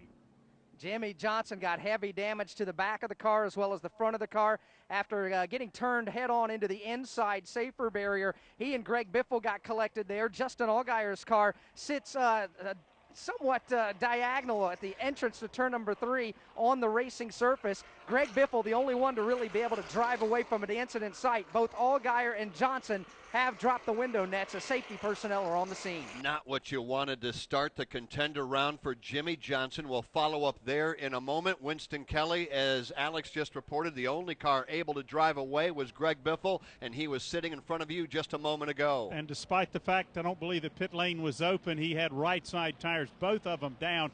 They had to pick the car up first, get the jack under, change all 4 tires on that machine, return him to the racetrack. Here comes Ryan Newman. Didn't see that he got any of that, but he had a 4-tire stop the last time, so he could have been behind it, had a little bit of debris, so they're going to make a 4-tire change on Ryan Newman's car to Pete Pistone. Well, Jeff Gordon is here. A little damage to the right side of the Drive Down Hunger Chevrolet. He said on the radio he felt like he got clipped by the one of Jamie McMurray, and that kind of triggered things out there. Now they're pulling, again, the sheet metal on the right side of the car. It was a 4-tire stop. Down and away goes Jeff Gordon. Steve Post. The damage of pitting and working on your race car puts you toward the mid-pack or the tail end of the field, and Clint Boyer just pitted to keep adjusting on the car. He's got damage on the right front right now of this automobile. They just took the right front tire off, took the mallets up under it to pound the fender off from the wheel. Now they're working around to the left side to change the tires there because he's probably flat spotted them, and they want to make sure that everything is good. But right front damage for Clint Boyer on his Toyota Camry. A long weekend for Jimmy Johnson has turned into disaster. We'll follow up there, find out what the prognosis is. Alex Hayden reported that car has come to a stop. It's on the back of a wrecker. It'll be headed to the garage where that team will meet it there. We'll take a break and come back with more. Dale Earnhardt leads under caution here at Kansas.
Back live at the Kansas Speedway, working caution for the third time in today's 400-miler. Our NASCAR Sprint Cup Series telecast presented today by Dodge.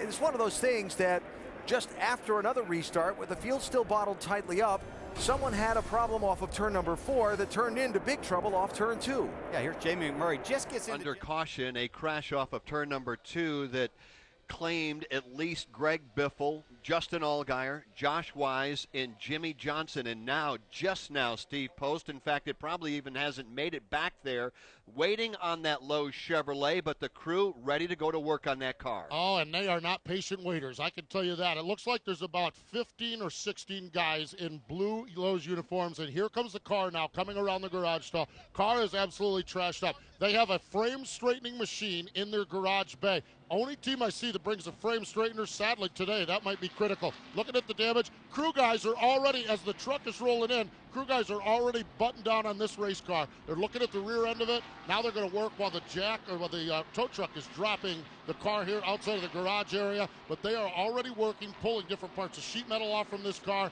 This team is ready to go into survival mode. Every spot matters when we're talking about this chase. And right now they're looking for maybe the difference between 35th, 36th, 37th. That's how bad the day is. But right now they're working on it right now. All right, Jimmy Johnson has also already come from the Care Center. We should be able to hear from him shortly. We're coming around to take the green flag next time by with Dale Earnhardt Jr. and Kevin Harvick up front. 89, it'll be 90 down when he does come around to take the green flag. 177 laps remain. You just heard Steve Post, that crew working on the car. Pete, what's Jimmy have to say? Well, Jimmy Johnson, let's ask what you had to say. What happened? I just got tagged in the left rear. I heard on the radio that it was the 16. I haven't seen a video or anything yet, so I was cruising along the top, thought everything was fine, and then found myself sideways down the back straightaway.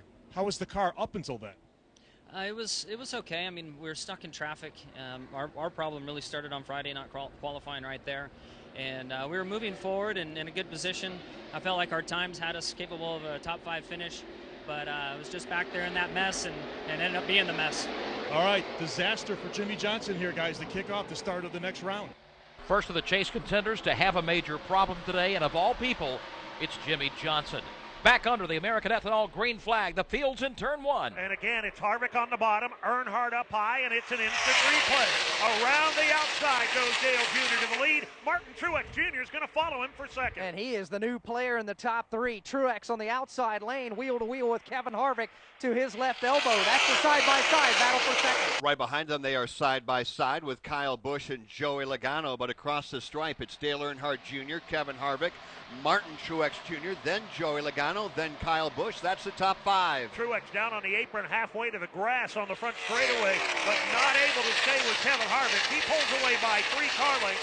3 more back to Joey Logano. And then 2 car lengths back to the first side-by-side battle. That's for 5th. Kyle Busch to the inside of Kasey Kahne, racing hard for position. Just behind them as well, side-by-side racing. Denny Hamlin down on the inside of Brad Keselowski. Hamlin's going to complete the pass and get by, and now go to work on that side-by-side battle, about to become a 3-way battle. 3 wide going into turn number 3 for a moment. Denny Hamlin thinks better of it and backs out. It's Kasey Kahne, Kyle Busch, then Keselowski as they race side-by-side off 2. So Kasey Kahne will get away from that mess, if only by a couple of car lengths. Now we've got Brad Keselowski stacked up to the outside of Kyle Busch. A big battle just outside of the top 5. Kyle Busch, Brad Keselowski, they're side-by-side. Behind them and flying through the field, here comes Kyle Larson. He'll work to the outside of Denny Hamlin. Riding that extreme outside lane right now. He bypasses Hamlin, at least for the moment, puts the crosshairs on Kyle Busch off turn 2. Good racing from 6th on back. That charge led by Brad Keselowski. Kyle Busch, Kyle Larson, they're all involved in this scrum. Kyle Larson to the extreme outside lane. Battle for the 3rd spot now, coming off turn 4. It's Joey Logano going after Martin Truex.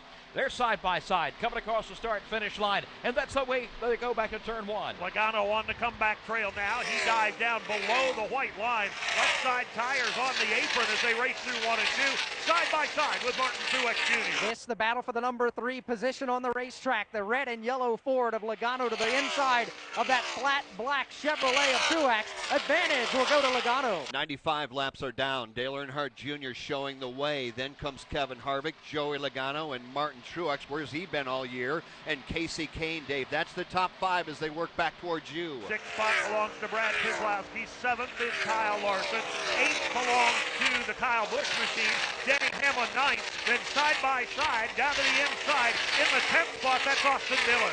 And that's McMurray will go to the 10th spot. Dillon drop kick back to 11th, and his green, the Chevrolet, side by side for 12th. A.J. Allmendinger and Matt Kenseth. Jamie McMurray starting to look like he did early this afternoon, using that extreme high line, passing cars. And yes, he's broken back into the top 10. The battle for the 6th spot right now. That's where Brad Keselowski runs the extreme low lane.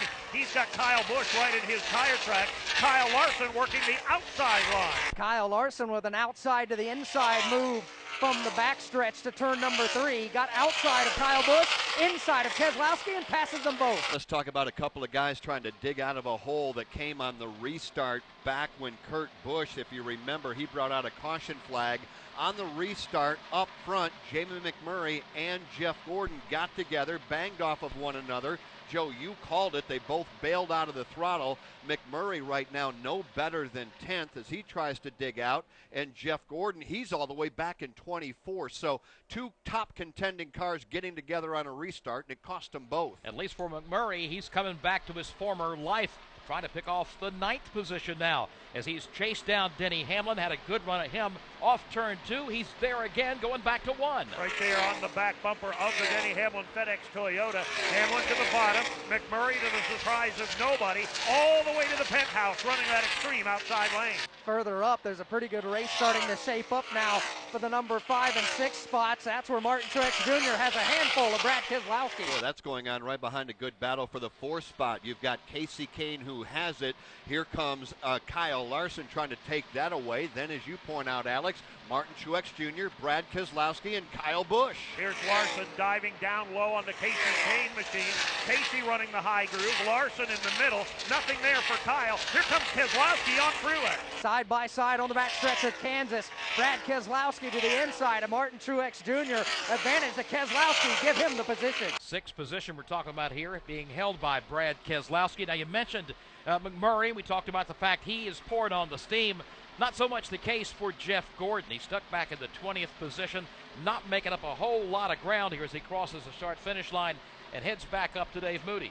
Well, Jeff Gordon right now running all by himself, about 3 or 4 car lengths behind the Eric Almirola machine, a good 10 or 12 ahead of Danica Patrick. After glancing off the turn 4 safer barrier, Jeff Gordon has those battle scars. Not exactly sure how the race car is handling. Obviously, nowhere near as good as what it was. Boy, not at all. Right now, running way back in the 20th position, talking about Jeff Gordon. What are they saying about that car, Pete? Well, Jeff, unfortunately, to add insult to injury after the impact on the racetrack, now Jeff reporting a vibration in the race car. So they did change tires the last time by. Crew Chief Alan Gustafson said just ride this one out, but a vibration on the 24 is not going to help the cause to try to make up the ground he lost in that incident about 10, 12 laps ago. A lot of people in the garage this weekend has been talking about Kyle Larson, how good he is, and I think we all realize the fact that on any given week he could win a race. Start of the season, he was runner-up out at Auto Club Speedway. He's pretty strong today, just took over a spot from Casey Kane. Kyle's moved up to the 4th position. And if he's anything like his teammate, Jamie McMurray, both those cars are red hot today. You know, it took about 70 laps for that car to come to life, talking about that Target Chevrolet that Kyle Larson is driving. Took a little bit of time. They were on pit road a couple of times, and obviously those changes have worked.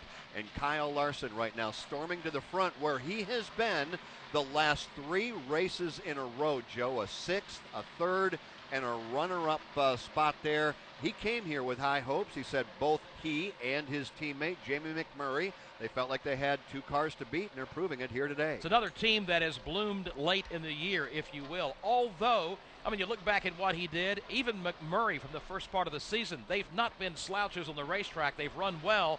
They've just had various issues that's befallen them throughout the course of the year. But both cars are in the top 10, doing very well here this afternoon.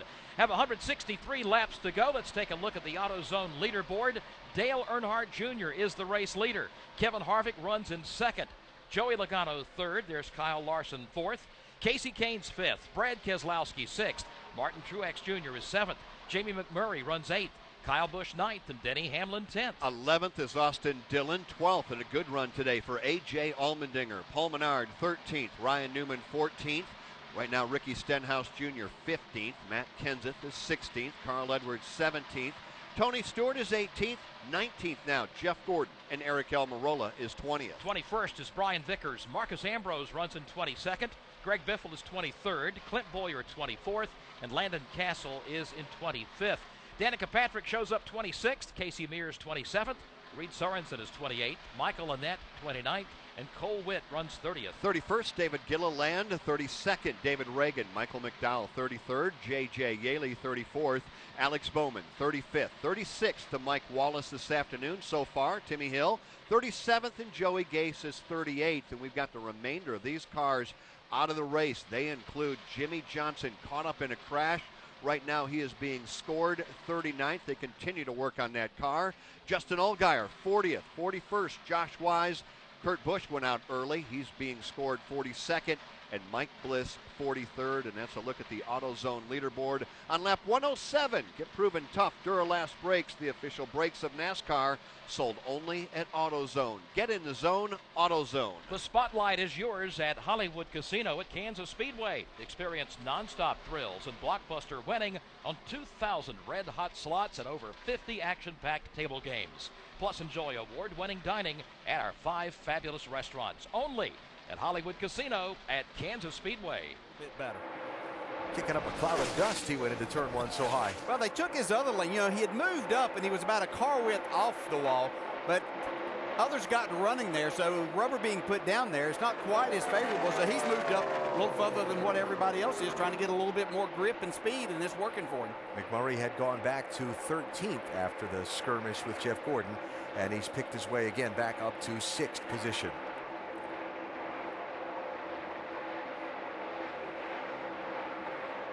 So looking at the race so far here in Kansas, that long green run over 100 miles to start the day, then the 3 quick cautions since, and the headline on this one, Jimmy Johnson in the hard crash with his car back in the garage area being rebuilt. Lap leaders today, Kevin Harvick's led the most. Dale Earnhardt Jr. and Jamie McMurray not far behind him in the total tally. Brad Keselowski and Jeff Gordon have also been out in front. Those are the 5 drivers that have traded the lead 12 times in this one. 25 cars still on the lead lap. And there's the race for second. Kevin Harvick, Joey Logano. Yeah, we might be getting to the point here, these 4 tires that Logano has on his car versus the other guys might be really paying off for him as they run towards the green flag pit stop or the next pit stop. Probably an advantage for him.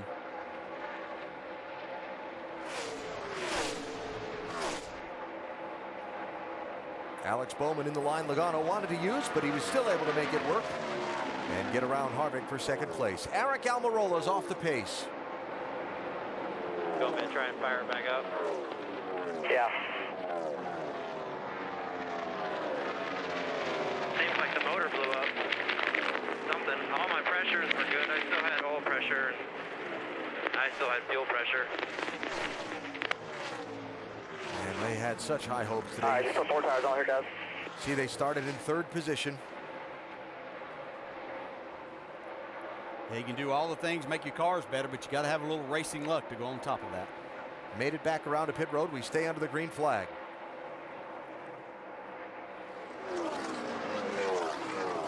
Logano's taking over that 2nd spot from Kevin Harvick now. Set his sights on Dale Jr. in the 88, who is really, really impressive today. To watch this 88 team come out here. Haven't performed at the level that they started the season off, but they're doing a great job. But this driver and team right here have performed every weekend now.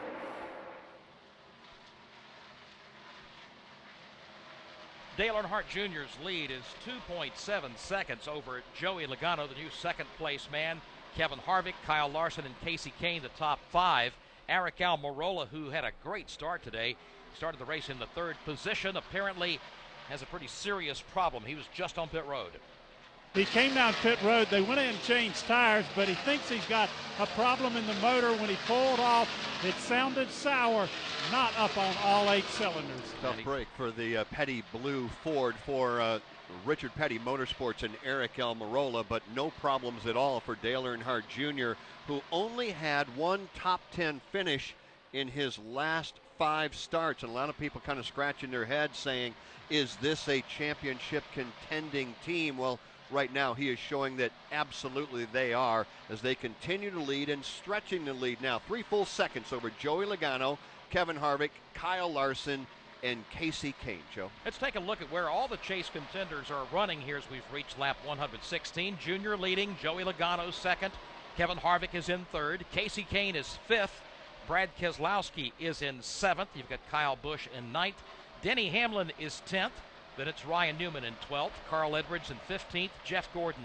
16th, Matt Kenseth is 17th, and Jimmy Johnson in the garage after crashing early this afternoon. He's currently scored 39th. Now remember that this is the first of 3 races in the contender round. We're going to take 8 and move on. 4 will be eliminated like we did 1 week ago at Dover. And if you take a look at that, Joe, based on what you just pointed out, and again a reminder that all 12 took the green flag, literally tied with 3,000 points for the race lead. But once you drop the green flag, that all changes. Right now, those odd men out or running 9th would be Carl Edwards as far as points. 10th in points, Jeff Gordon. There's a surprise. Matt Kenseth, 11th. And, of course, Jimmy Johnson, by virtue of his crash, he sits 12th. He's in all the danger in the world as we get set to close this out at Charlotte. Then we go on to Talladega. And that, of course, is what everybody fears. And I don't know if that's a good connotation to attach to Grant Lynch here from Talladega Superspeedway. With the Geico 500 coming up, fans are going to love it, but the drivers fear going to Talladega. Can you hear me now? Yeah. Okay. I think so, and I think, it's always been Talladega being the wild card, but even now it's just so much more pressure on the guys, not only there, but this week and next week at Charlotte. It all kind of adds up, and these little what we call mini seasons that make up the chase this year has added so much more excitement. What's a reaction you've seen from race fans and buying tickets and getting set to come to Talladega? Great. Our ticket sales are up. We're real proud of the fans that are coming out. We've got a lot of things that happen at Talladega off the racetrack. We talked about some of them yesterday with the big one on the boulevard, and then Thomas Rhett playing Saturday night. And it's just the family atmosphere of Talladega with our kids pricing, our military prices, and our collegiate pricing, and just the whole weekend that turns into, it is more than a race. This is Talladega. Well, Grant, that's something that you and your team have always kind of hung your hat on, is the fact that, yeah, we put on a great product on the racetrack, but there's far more things to do, and that just continues to grow each and every year. Yeah, it does. And we try to just tell the fans when they get there, this is about you having a great total weekend package at Talladega. But I don't think you can take away from the competitive nature of Talladega and what it brings to the game. The track itself has been the most competitive track in NASCAR since it was built. We hold the record for lead changes at 88. 29 different drivers led that race. That's amazing when you consider there was only 43 running in it.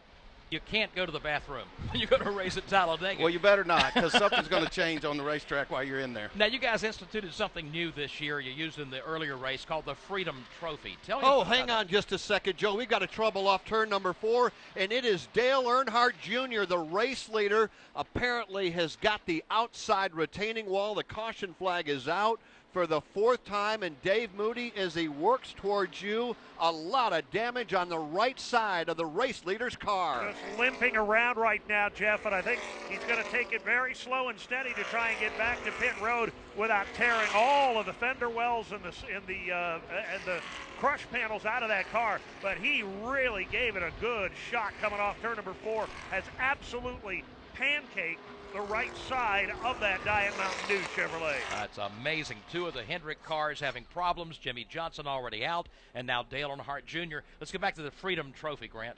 Yeah, we decided to do that, and it honors all branches of the military, and we select a base to come from, and we're going to present it to them at this fall, and that'll be something we're going to do every race going forward.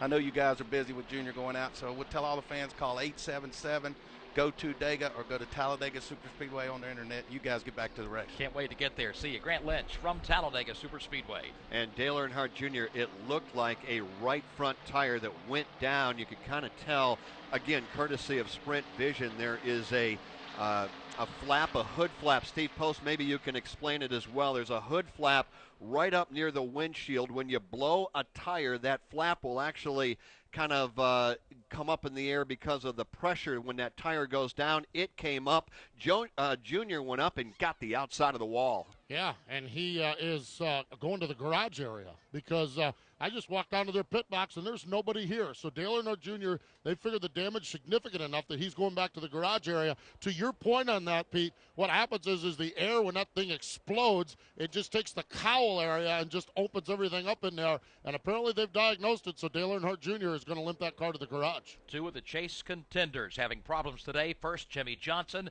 and now Dale Earnhardt Jr. Leaders come to pit road. These stops at 124, Pete Pistone. And Kyle Larson running third is the first in his pit stall at this end of pit road. Right side tires going on. Target Chevrolet, 1 can of Sunoco fuel in. They're going to come around to the other side now. It's going to be a 4-tire stop. Right behind him, the lone survivor of the Hendrick Motorsports stable right now, Kane, who has been in the top 5. He's down and away after his service. Jeff Gordon is also back in. Paul Menard also running in the top 10 down here. Martin Truex Jr. down and away, as well as Carl Edwards, the Winston Kelly. The new race leader, Joey Logano, a 4-tire stop, track bar adjustment. First off of pit road, topped it off with Sunoco fuel.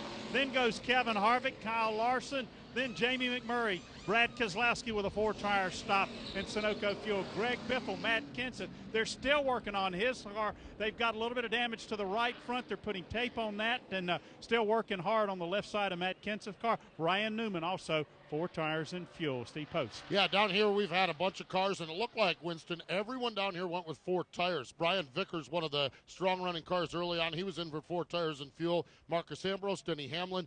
Jamie McMurray, real happy with that race car. Got shuffled back, and that little dust-up he had out with Jeff Gordon, but felt there was no damage on the car. McMurray had 4 tires and fuel. Tony Stewart, Kyle Busch was in. Austin Dillon also getting 4 tires and Sunoco Racing fuel. Top 5 cars off of pit road, all taking 4 tires. Joey Logano, the first one off of pit road, in front of Kevin Harvick. Kyle Larson and his teammate Jamie McMurray was 4th.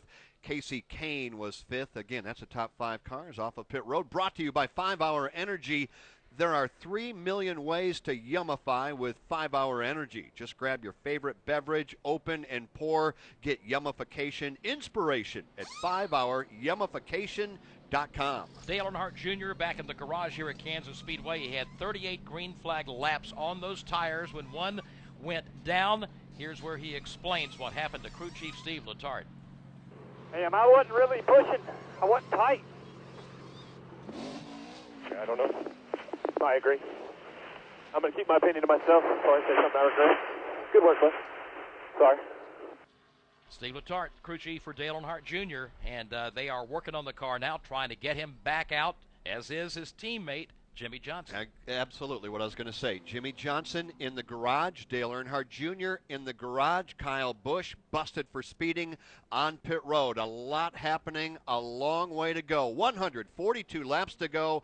Joey Logano leading under caution. Then it's Kevin Harvick, Kyle Larson, Jamie McMurray, and Kane.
And welcome back to Kansas Speedway. Back in the garage, busy times for Hendrick Motorsports. Dale Earnhardt Jr. led 45 laps. You were leading and straight into the wall. What happened?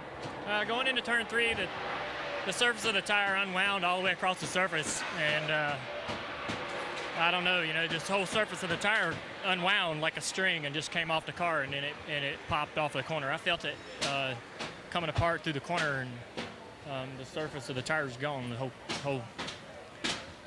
whole cap came off. Must have been a recap. But I got to hand it to the guys, man. That was a great race car. We hadn't been running very good the last several weeks, and, man, we came in here with a great attitude and a great fast car. This is a car we won Pocono with both times. It's a good car. Hopefully we didn't hurt it too bad, and we'll just try to go to the next one. This is going to hurt us in the points, obviously, but we got a lot of racing left, a lot of races to win. We're running good. All right, he's still optimistic. They were happy about the way they ran, and now they have 2 more races to try to get it done and move on. Alan? All right, Jamie, here we go for a restart. Joey Logano and Kevin Harvick on the front row.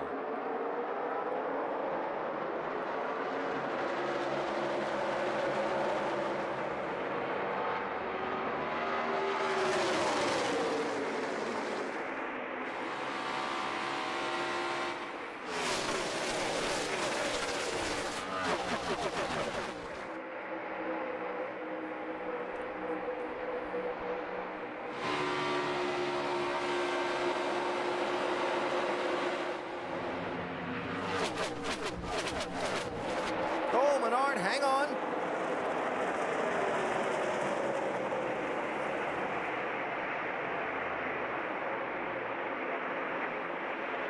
Back under the green flag, Kevin Harvick shows the way. Paul Menard turned it completely sideways, coming off turn number 4, saved the car but lost a lot of ground. They're back in 3 now. Kevin Harvick leads 4 car lengths over Joey Logano. Number 4 back to Kyle Larson. Then Jamie McMurray and Casey Kane. That is the top 5. 129 laps are down. Brad Keselowski, he goes 6th. Martin Truex Jr. is 7th. Then Ryan Newman, Austin Dillon, Denny Hamlin. That's your top 10, Dave. 11th is A.J. Allmendinger. 12th spot to Marcus Ambrose. Then comes Carl Edwards, Brian Vickers, and Tony Stewart off turn 2. Last lap by the outside wall in turn 4. Got another driver. It was Michael McDowell. He pancaked the right side of his Ford, and he's headed to pit road as well. Here comes the field off turn 4. Kevin Harvick starting to sprint away from Joey Logano with Kyle Larson, Jamie McMurray, and the battle tightening up behind Casey Kane. Brad Keselowski is there. Closing in just a car length off the back bumper now of Casey Kane's Farmers Insurance Chevrolet. Kane running a little higher on the racetrack. Keselowski down low. Everybody trying to find some nice clean air to get on the front of their race cars to get the downforce in the corners. Everybody chasing Kevin Harvick. We are 131 laps in. We have 136 that remain. In other words, we are approaching halfway. Kevin Harvick, dominant car out front. Logano goes 2nd. Kyle Larson is 3rd. Jamie McMurray 4th. Casey Kane rounds out the top 5 from Kansas Speedway. This is the Motor Racing Network, the voice of NASCAR. And the car would not handle. It was up off the racetrack. They came in, made 2 pit stops to put some tape on the nose of the 20. Much, much better now than it was about 15 laps ago. Alan? All right, Doc, so Kyle Busch 19th, Matt Kenseth 20th, and behind them in 21st is Jeff Gordon. That loose tire from pit road was rolled back toward the pit box of Paul Menard's team, but it belonged to Jeff Gordon's team, pitting 1 spot in front of them, and Jeff had to go all the way back to the end of the line for the restart. Watch the back end of this 24 car here. And these tires have to be on the inside half of the pit box. Looked like that crew member for the 27 could have helped out a little bit, but he didn't. And then when the tire carrier for the 24 goes to retrieve it, they're pulling his air hose back in. Watch him trip over the air hose. Oh my, yeah, he went straight down. And the tire kept rolling. That's just not our day, is it? It ain't over yet. We just keep fighting to the end. That's what's challenging us. We got to meet the challenge here. Eddie DeHaan, the spotter, talking to Jeff Gordon, and a very good perspective there. Long way to go. Motor Racing Network is live at Kansas Speedway for the Hollywood Casino 400, the 4th race in the chase for the NASCAR Sprint Cup. I'm Barney Hall, along with Joe Moore and Jeff Striegel, who are anchoring today's broadcast. Dave Moody and Alex Hayden are calling the action in the turns, and our pit road coverage is handled by Winston Kelly, Steve Post, and Pete Pistone. Thanks for joining us. And we have just reached the halfway point, Barney Hall, here at the Kansas Speedway, running of the Hollywood Casino 400. And as we reach the halfway point, Dave, just a lap ago, we had action up front. Joey Logano likes what he's seeing right now, and that's nobody out the windshield. He has bypassed Kevin Harvick. Logano, the new leader, by 2 car lengths over Harvick. And another 5 car lengths or so back to the third place running Kyle Larson, who is quickly beginning to run down that lead duo back in turn number 4. Time now for a mid-race update brought to you by Geico. This race has seen 15 lead changes among 6 different drivers. Currently 22 cars are still on the lead lap. Slowed for caution today, a total of 4 times. And in the garage, some notables like Dale Earnhardt Jr. and Jimmy Johnson, both out of the event. Justin Allgaier is out, so is Josh Wise, Kurt Busch, and Mike Bliss. What does it mean when Geico says just 15 minutes could save you 15% or more on car insurance? It means you probably should have gone to Geico.com 15 minutes ago. So let's reset it for you as we have just worked past the halfway point. Joey Logano out front by 5 over Kevin Harvick, 5 car lengths that is. But there is a fast closing car right behind him, and that is Kyle Larson. And Dave, we talk a lot about Kyle Larson, not only living up to the expectations that were piled upon him, but also over the last 3-4 races, and especially here this afternoon. That is one fast race car and one very good young driver. Well, he's been tremendous throughout this chase, Jeff. He has earned the 3rd most points of any driver in the first 3 races of this chase. Doesn't look like he's going to do his average any bad today either, as he is 3rd and closing fast. He's got that big target, the bullseye on the hood, but right now that bullseye's on the back bumper of Kevin Harvick. Harvick, though, trying to get away the best he can. Doesn't look like Kevin Harvick's car is handling all that well. He's wiggled multiple times in turn 4. And that's allowing Kyle Larson to close in even more as they come back to the start-finish line. He's about 6-7 car lengths behind him. Let's pick up a story on Denny Hamlin, currently he's running in the 12th position, and Steve Post looks to be running well. Is there something going on there? Well, just sitting down here watching these guys, and next thing you know, you see the FedEx team just jump to attention down here. Just checking with the team. Now, it looks like the crisis may be over, but Denny reported he thought he had an electrical fire up under the dash of the car. Very concerning because, well, obviously you don't want fire in your race car, but electrical problems can trigger so many things. Right now, the performance of the car has been fine, and the crew has now stepped down. Some of the guys have taken their helmets off, so they're just waiting to see what's going on.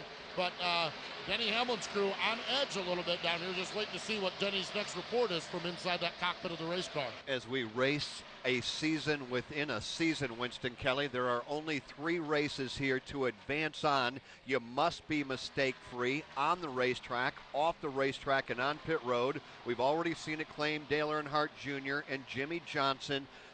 Now, you know, you had just a few moments ago Kyle Busch busted for speeding, and Matt Kenseth also has had some issues on and off the racetrack. Yeah, Matt Kenseth's issue on the racetrack is the right front. He got involved in that earlier accident, just had a little bit of damage to the right front. Talking about the accident with Greg Biffle and Jimmy Johnson under that last caution flag.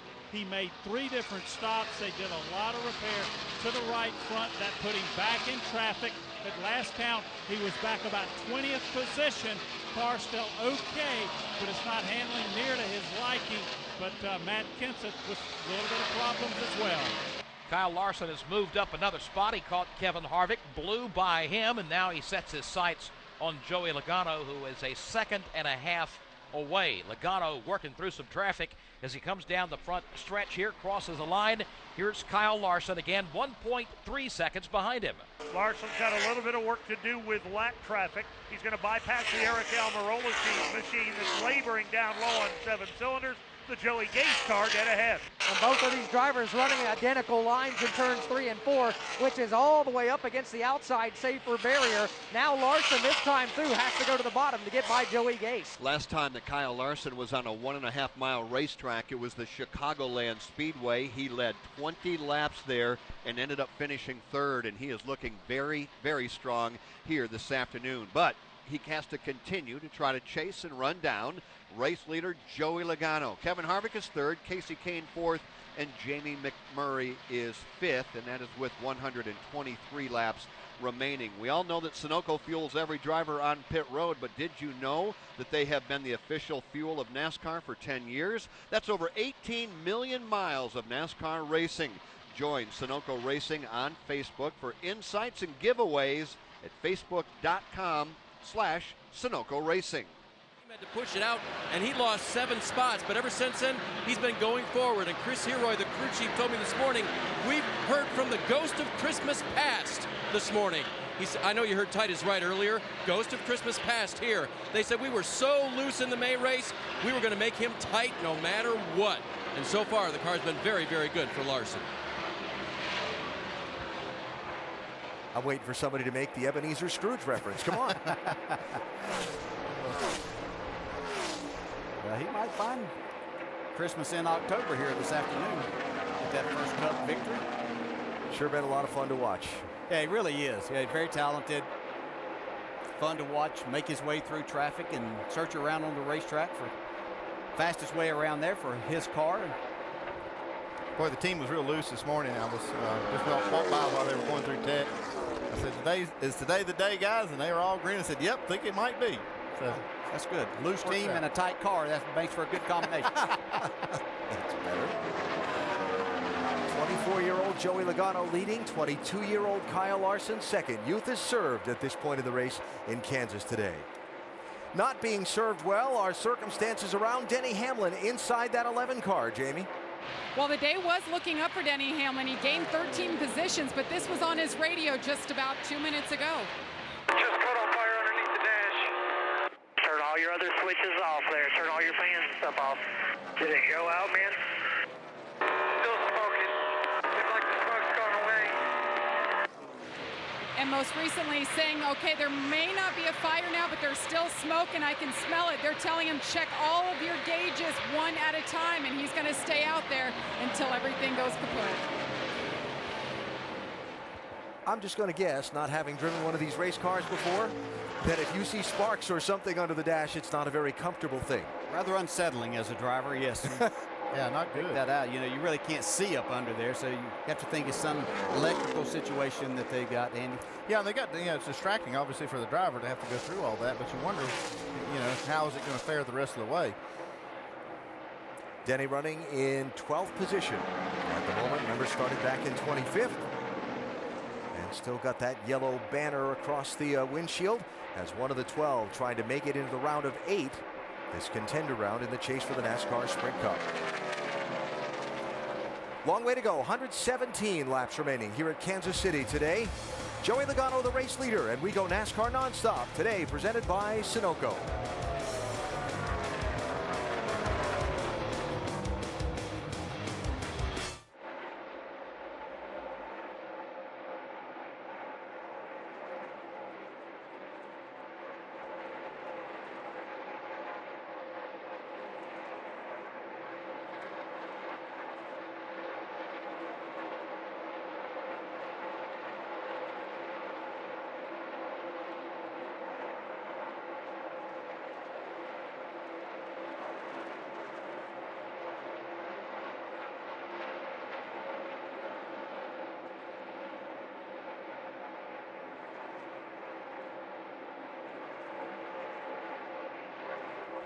I think we're going to be racing for the lead here in about another half a lap. The reason is Kyle Larson has caught Joey Logano, Alex Hayden. And they're going at it heavy lap traffic. Larson's going to go 3 wide.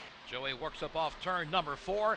He has some traffic to deal with as well as Kyle closes in. He gets rid of the slower cars, and now he's within 3 car lengths of the race leader. Joey Logano going to the outside. Will put a lap on the machine. Now he'll dive to the bottom of the racetrack to move underneath the J.J. Yaley car. Kyle Larson still has to deal with Yaley. J.J. Yaley will pull it to driver's left halfway down the backstretch. Let the leaders go on the outside lane. Yaley now on the bottom. Here's Logano going by. Kyle Larson right on the tire tracks. And as we follow this battle for the race lead, we see a beaten, battered, torn up, taped up Jimmy Johnson coming back out onto the racetrack. He'll rejoin the field several laps down. Joey Logano leads in front of you, though, Dave. Off turn number 2, the lead is about 2 car lengths, but again, heavy lap traffic as they race to 3. So Joey Logano's got to figure out which lane will advance because they're double wide in front of him.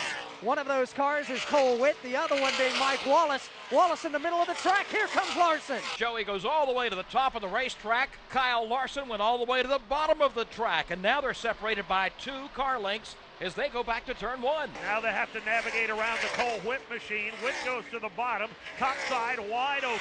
Both Logano and Larson will run that high groove and remain nose to tail. And for the moment, they'll have some clean racetrack coming through turns 3 and 4, albeit some more lap traffic, about 15 car lengths ahead. Kyle Larson on the bottom looking for the lead. 2 young guns of NASCAR going at it here at Kansas. 24-year-old Joey Logano trying to hold off 22-year-old Kyle Larson by a car length. That's a separation for the top spot. One of them racing for a championship, Joey Logano. The other serving notice that next year he may be doing the same. Kyle Larson right there, just a couple of car lengths back. Kyle Larson doesn't get as good a run on the backstretch this time as Joey Logano does. So Logano's able to leg out 5 car length advantage off of 4. They work their way off turn number 4. You mentioned Jimmy Johnson coming back out, a total of 68 laps behind. But let's talk once again about the importance of points in this game we're playing, this chase. It could come down to that once we get to Talladega. Depending on what works out, every single point is going to make a difference. Well, it really is. If you can get a win like Joey Logano is trying to do right now, you've got a free pass when you get to Talladega. If not, you have got to get all the points you possibly can. And Winston Kelly, albeit maybe just a brief update here, Ryan Newman told you 8th place or better. That's exactly what it would mathematically take. And that driver right now running 8th. Well, he didn't get that engineering degree for nothing. And when we talked to him before the race, he said an average of 8th in these 3 races should easily take you into the eliminator round. And he is solidly in the 8th position. They made a number of chassis adjustments on that car. It's been predominantly tight, but he's exactly where he needs to be. Ryan Newman running along in the 8th position as we're down to 109 laps to go. Let's pause 10 seconds for station identification on the Motor Racing Network.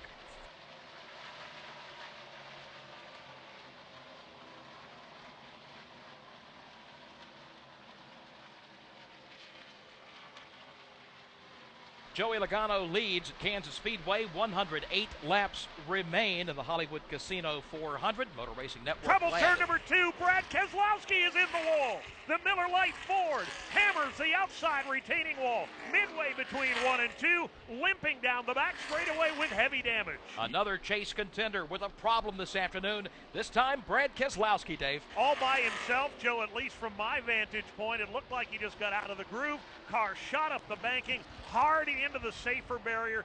So Jimmy Johnson in trouble. Now Brad Keselowski in trouble. Jeff Gordon has met the wall this afternoon.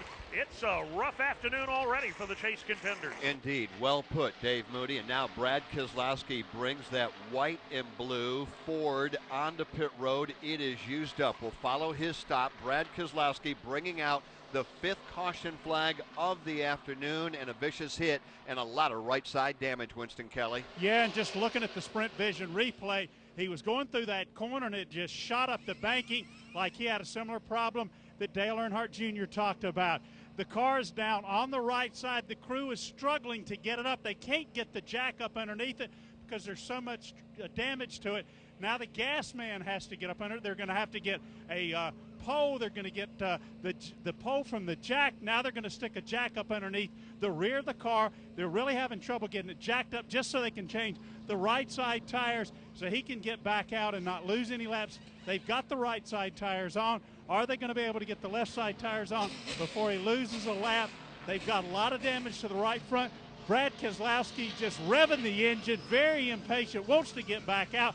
Here comes Kevin Harvick. He's going to get right side tires. Here's Joey Logano. Rest of the guys on this end of pit road, Matt Kenseth and Ryan Newman getting tires. And Casey Kane's going to be the first off of pit road. Steve Post. Great 4-tire stop for Jamie McMurray back down and away. Very happy, didn't say a thing about the race car during that run. That's a good sign. We had Austin Dillon in him. Brian Vickers getting pit service. Marcus Ambrose continues on the lead lap. Denny Hamlin out there making laps and continuing on. Tony Stewart, Kyle Busch all getting service here on lap 100. And 61. Pete Pistone. And as Winston Kelly mentioned, Casey Kane with a great stop. It was a 2-tire stop that they decided to do. Car feeling good, no adjustments to that race car from crew chief Kenny Francis. Kyle Larson was also down pit road. It was a 4-tire stop for him. They had 2 cans of Sunoco fuel, 1 small adjustment for the Target Chevrolet. Other than that, he was good. Also in that time by, Jeff Gordon came in, Paul Menard was in, and Carl Edwards in on that pit stop. And contender Brad Keselowski, the work done down on pit road, but as he pulls off of pit road, a trail of tire smoke, what appears to be from the right front of that Ford, that Miller Lite Ford that brought out our 5th caution flag. We'll follow up there and get the latest on Brad as we work under caution with Casey Kane showing as the race leader.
NASCAR Sprint Cup Series at Kansas, presented by Dodge, is brought to you by Nationwide. Nationwide is on your side. Well, we were expecting a little bit of drama today at Kansas with 104 to go. This is, after all, race 1 of round 2 of the chase. And if you are just joining us, the 5-hour Energy Rapid Recap is going to get caught up on what has happened so far. Chase contender trouble starting. Yeah, Johnson. Jimmy Johnson coming off turn 2, and Greg Biffle gets in the back of and spins him out. They both wrecked. Big damage on Johnson's car. He's back on the track right now, but he's several laps down. He's 73 laps off the pace. Bad day for Jimmy Shown Johnson. in 40th. Another bad day for Dale Earnhardt Jr. Maybe a sign of things to come for a few drivers here. Yeah, Dale Earnhardt Jr. led 45 laps, had a strong race car, but we've heard the drivers talking pre-race, throughout the race, about the tires. They're concerned with right fronts. Jr. hits the wall leading. And guess what? Right front tire issues for Brad Keselowski as well. He hit the lap on 160. He wasn't leading, but he was in 5th. Yeah, he didn't see this coming either. He just reported in that his car's really doing great, handling wonderful, and all of a sudden, bam, blows out right front tire right in the wall, and he's got some major repairs right now going on. Keselowski currently off the track, shown in 28th, Alan. And we're lined up for a restart here. Casey Kane is the new leader. Remember, they changed just right side tires on his pit stop. Everybody else took 4 fresh tires. Come, green is in the air, and what a great restart for Joey Logano. He jumps out in front, and Kevin Harvick goes with him. Leaves Casey Kane in the dust. Harvick underneath for second. Truex underneath for third. Larson wants to go 3 wide around Casey Kane, but Kane throws the block in 2. So Joey Logano leads Kevin Harvick. That's a car length and a half advantage. Then you've got Martin Truex Jr. They're 3 wide for the number 4 position. And right up top, right up against the outside safer barrier, right where he likes it, Kyle Larson. He will go by Ryan Newman. Now he's going to try to go around Casey Kane. Not yet, though. There's still 3 wide. Kane is right there. He'll slide down in front of the Ryan Newman car and make it 2 by 2 for the moment.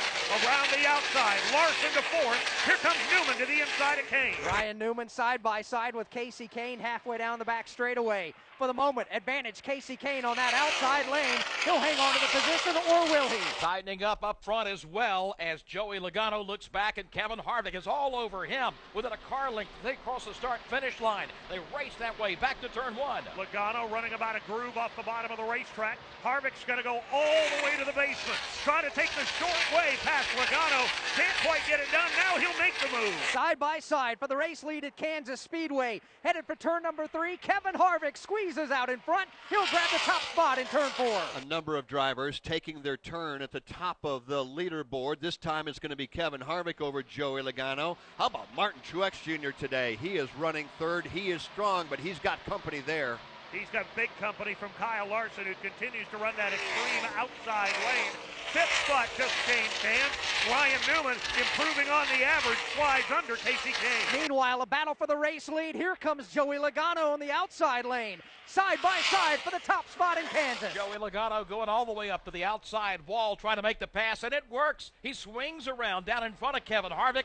Logano back to the top spot at lap 168. Back and forth they go, Logano and Harvick, and Kevin's not done yet. He's going to dive to the bottom again this time in turn number 1, but Logano too strong off the top of 2.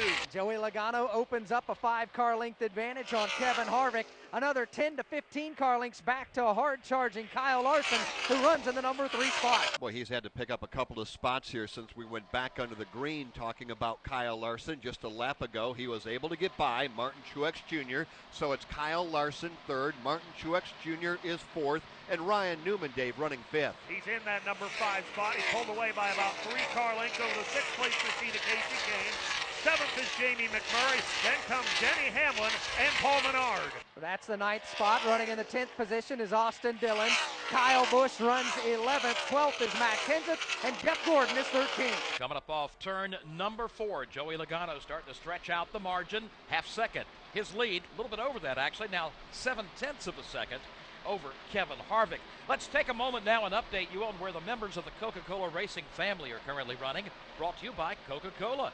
Leader of the pack is the leader of the race, Joey Logano, with Ryan Newman in 5th, Denny Hamlin 8th, Austin Dillon is in 10th, Greg Biffle 16th, Tony Stewart 18th, Danica Patrick is in 23rd. That's an update on where the members of the Coca-Cola Racing family are running as we're down to 96 laps to go. From our Coca-Cola Racing family to yours, enjoy the race with an ice-cold Coke, the official soft drink of NASCAR. Follow us on Twitter at Coca-Cola Racing. Had a pretty good battle for the race lead there for a couple of laps between the Ford of Joey Logano, the Chevrolet of Kevin Harvick, but once Joey got back around Kevin, he has been able to pull away from him, and now Kevin Harvick's starting to feel some pressure from Kyle Larson. They work across the stripe. Still some work to do, Dave, but yet Kyle Larson obviously starting to run down Kevin. Well, and we've seen over and over in this race already, Jeff, that the longer the run goes, the better Kyle Larson seems to get, at least in comparison to the other drivers. He's about 6 car lengths behind Harvick. There's a good side-by-side battle. There was, I should say. Ryan Newman and Kasey Kahne battling for the number 5 spot. Kahne way up the racetrack. Here comes Newman again. Newman's had a good car all afternoon. Again, you heard us talk about the fact that he wanted to be about the 8th place finish here today, and he's been in the top 10 most of the afternoon. Right now, he's up to the 5th spot. He may not keep it for long, though, because Kasey Kahne is working hard on his back bumper. Newman digging down low in that extreme inside lane. Kasey Kahne running topside. Ryan Newman holds the spot for the moment. Here comes Kasey Kahne charging into turn number 3. Again, Newman digging down hard on the bottom. Kasey Kahne, the extreme outside. Pretty good racing right there, back around the 4th and 5th position. Joe, with 92 laps to go, what's interesting is a lot of times we will see a team come to a racetrack and dominate it. We've seen it before with RCR or Team Penske or, of course, Hendrick Motorsports, but that's not the case today. Joey Logano, Team Penske out front. Kevin Harvick, Stewart Haas Racing second. You've got Kyle Larson from Chip Ganassi's team. Then you've got Martin Truex Jr. from Furniture Row, Ryan Newman from RCR. That's 5 different teams among the top 5, and it continues as you go all the way through. Yeah, a little bit of good and a little bit of bad if you look at a couple of those guys, particularly, Hendrick Motorsports. When you look at what has happened there, Kasey Kahne having a decent run. He's in the 6th position. his two of his teammates in the garage with problems. Jimmy has come back out on the racetrack. We told you he's about 70-some laps down, but for the other guys out there, interesting to see the different teams, the variety of teams we have at the top of the field. And of course, as a reminder, this is race 1 in the contender round. We will take the top 8 drivers and we will move on to the eliminator round, but we still have to finish out here, move on to Charlotte, and then wrap things up at Talladega. But boy, the first round, Joe, has been a big hit to some big names. Yeah, namely Dale Earnhardt Jr. and Jimmy Johnson. Brad Keselowski having problems. We talked about the issue for speeding for Kyle Busch. It's really not been friendly to anybody here today. And again, the wild card race is still to come at Talladega. This has turned into a precursor to the wild card race, if you will. You know, there were millions of fans that picked brackets as to who they thought would head to Homestead Miami Speedway, those final 4. I got to believe that there's a lot of people in their final 4 that would have had Carl Edwards, Brad Keselowski, Dale Earnhardt Jr., and Jimmy Johnson. And right now, they are the lowest 4 on the totem pole. Yeah, so those people with those brackets that you would expect them to choose, probably not feeling too good here today. Imagine what the race teams feel like with the way things have worked out in this first race of the contender round of the chase. We're at 178 with 89 to go at Kansas Speedway. Let's take a look at the AutoZone leaderboard. Joey Logano is up front by 2.5 seconds. That's the margin he has over Kevin Harvick right now. Kyle Larson is third. Fourth, Martin Truex. Fifth is Ryan Newman. Casey Kane is sixth. Jamie McMurray seventh. Paul Menard eighth. Denny Hamlin ninth. Kyle Busch is 10th. And Jeff Gordon just continuing to work methodically up the leaderboard. Right now, Jeff running in the 11th spot. Austin Dillon 12th. Matt Kenseth is 13th. Carl Edwards 14th. And A.J. Allmendinger is 15th. 16th is Greg Biffle. 17th is Marcus Ambrose. Tony Stewart 18th. Brian Vickers 19th. Good run today. Landon Castle, he's 20th. Clint Bowyer not doing as well as he wanted to at his home track. He's 21st on the leaderboard. Ricky Stenhouse Jr. is 22nd. Danica Patrick 23rd. Casey Mears 24th. Michael Annett is in 25th. 26th is Cole Witt. 27th, J.J. Yaley. David Gilliland is in 28th. David Reagan 29th. And Reed Sorensen shown in 30th. 31st right now is Eric Almirola. Alex Bowman 32nd. Timmy Hill 33rd. Michael McDowell 34th. Joey Gase 35th. Mike Wallace 36th. In the garage 37th. Brad Keselowski 38th. Josh Wise 39th. In the garage Dale Earnhardt Jr. In and out of the garage. Running 40th right now on the racetrack, Jimmy Johnson. 41st, Justin Allgaier. Out of the race, Kurt Busch, 42nd, 43rd to Mike Bliss, and that's a look at the AutoZone leaderboard. Get in the zone, AutoZone. And just as you were saying that, Dale Earnhardt Jr. got some patches done to his car. He's pulled back onto the racetrack, like Jimmy Johnson did, trying to salvage all they can from what's turned out to be a bad Sunday afternoon at Kansas Speedway. His comments, I didn't realize this was going to be an issue. But it seems like it is. This track, though, I talked to some of the crew chiefs this morning, has some of the highest loads in that right front because of the speeds that we're seeing, that they see anywhere. And the one thing that you can't really change the camper during the race, so you can't really control it. The other guys, I'm sure, are nervous. The one thing that they can do is to keep their cars as free as they can and still be fast enough. Okay, I'll try to take a little bit of that pressure off of the right front. And we heard Joey Logano saying that this is like the tightest he's been. He's fast, and that worries me a little bit. Now, if you are behind the wheel, if you're the crew chief on top of the box and you've seen this going on, does it change your thought process, how you drive, how you adjust on the car as the race goes forward? Yeah, it definitely changes my perspective. And I'll probably, I would be talking to the driver a little bit. Hey, look, I want to know just how tight you are. How much wheel are you putting in it? Can we free it up a little bit? Maybe take a little pressure off that right front. Yeah, and as a driver, I want to know just how bad is my tire, or give me the real information there. And do I need to adjust that? Yes. Okay. If we free this up, then I'm going to have to change the way that I attack this racetrack a little bit and see if I can help that right front situation. And the question, Andy, you talked about the higher loads here. Now this has progressive banking, 17 to 20. Now does that go up? We see them running high because you're getting into that higher banking. Does that have any effect on it at all? Well, it could for sure. But and the driver can change the way that car drives a little bit by his style. Take a little pressure off that right front. But the problem with, like the 2-car, I don't think that you would have seen any visible sign of any problems before that tire blew out. And I think that's the issue. I think they look really great until they don't. Jeff Gordon passing Paul Menard for ninth, continuing to rally from when that tire rolled away from his car on the pit stop. Gordon had lost track position earlier when he had to make a pit stop out of sequence with some of the others when he and Jamie McMurray had a little dust up off turn number 4, and that 24 car scraped the outside wall. Yeah, Gordon and Kyle Busch have made their way back inside the top 10 now, so nice rally for them. Casey Kane hanging on this 5 car with just those 2 tires that he got. Actually gaining back a position there by passing Martin Truex Jr. for 5th place.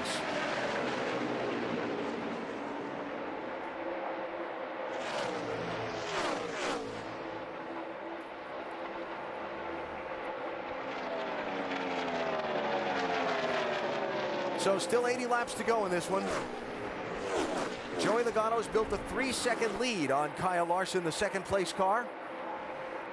21 on the lead lap. And all of us wondering, what's the next shoe to drop, if you will, here in this one at Kansas.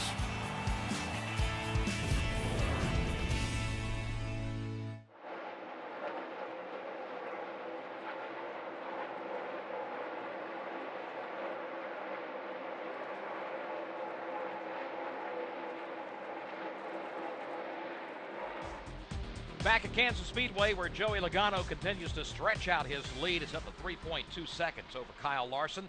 Kevin Harvick 3rd, Ryan Newman 4th. Casey Kane has moved up to the 5th position. And again, 79 laps to go here this afternoon. You hear us talking about American Ethanol. Trouble in turn number 3. Joey Gase loops it around, backs it into the safer barrier, slides back down the banking just in front of Matt Kenseth.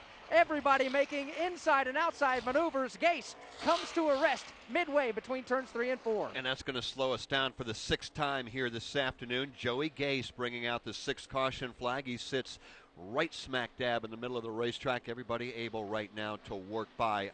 Under caution on lap 189, Joey Logano, Kyle Larson, Kevin Harvick, Ryan Newman, and Casey Kane. As we were about to say, you hear us talking about American Ethanol quite often on the side of Austin Dillon's car here today at Kansas Speedway.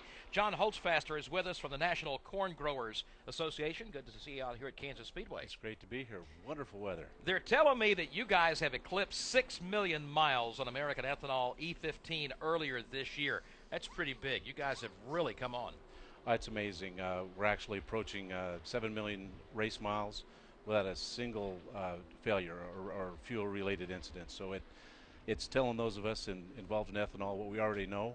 It's a great fuel. It's a safe fuel, and there's nothing to worry about burning ethanol. But our good friends here at NASCAR, we're able to put it on the track and prove that. Well, American Ethanol working well, as you pointed out, John, on the racetrack, but you guys are also very much involved in local communities. Absolutely. Ethanol has brought to rural America something that is so difficult to do, and that's rural economic development. As a matter of fact, there's over 700 folks here with us today from the ethanol industry, ranging from farmers and livestock feeders to folks that own and operate ethanol plants. They understand what it means to their rural communities. Dollars going to the heartland of America rather than overseas to import oil. So rather than dollars going to Iraq and they're going to Iowa and Illinois and places in the heartland. So it's been tremendous economic development for rural America. And of course, you keep looking over my shoulder at the scoring monitor trying to figure out where Austin Dillon is running. They had a car, that Chevy SS, painted up in American Ethanol colors. Right now, Austin having a great run, running 13th under the caution flag. And how exciting has it been to partner up with Austin, Richard Childress Racing, and that entire race team? It's been tremendous. It's so much more than just a sponsorship for us. They're partners. They understand ethanol. They do a great job of helping us promote that and get that message out to not only avid NASCAR race fans, but just the public in general. It's just been so much fun to work with Austin and follow him, basically with him through his just starting out in his career, and it's been a great year so far. And you talked about the Heartland and what you guys do working with the corn growers. The Heartland is where you find NASCAR fans. What a perfect combination. Absolutely. It's great people, great country. It's just full of great people, and we're proud to be a part of what's now become a part of the fabric of the fuel for America. John, we certainly appreciate your involvement in NASCAR and here at the Motor Racing Network, and thanks for coming by to see us here today. Absolutely. Glad to do it. John Holzfaster with the National Corn Growers Association joining us here for a few moments while the cleanup continues between turns 3 and 4. Back out to Alex Hayden there. Joey Gase, just a long looping spin, gently backed it into the safer barrier in turn number 3, slid down, and car stopped still on the banking right in the middle of turns 3 and 4. He did drop the window net, climbed out of the car under his own power, taking the mandatory ride to the infield care center, but the car now on the back of the hook, and the Donate Life Ford Fusion's headed back to the garage. Everybody else taking a ride down pit road, including the race leader, Joey Logano, Winston Kelly. In pit stall number 7, just in front of an opening, they're going to go to work on the right side of the car. I'm anticipating all 4 tire stops. Ryan Newman is here, so is Matt Kenson. Here comes Greg Biffle up in pit stall number 1. It's Kevin Harvick. They're going to do just a 2-tire stop. As soon as I say I thought they'd go with 4, they went 2. He's followed out by Kyle Larson and then Jamie McMurray. Joey Logano goes out 4th. How about it, Steve? Yeah, it was a 2-tire stop for Jamie McMurray, and a good one as he was quick off from pit road. Watched Austin Dillon, that American Ethanol Chevrolet crew went with 4 tires on that. Very, very solid here, running in the 13th spot before we come down pit road. Brian Vickers was in. Also, let's see, Denny Hamlin was in getting pit service. Saw Clint Boyer, Tony Stewart, Kyle Busch, Marcus Ambrose all getting pit service here. Tony Stewart, the last one down and away. The team taking a little extra time, and taking a little extra time also still working on Clint Boyer's car down here as well. Pete Pistone? Kyle Larson made it a 2-tire stop. That was the call for Chris Heroy, so that's why they got down and away so quickly. It was a 4-tire stop for Casey Kane, also 4 tires for Jeff Gordon, who has crept his way back into the top 10.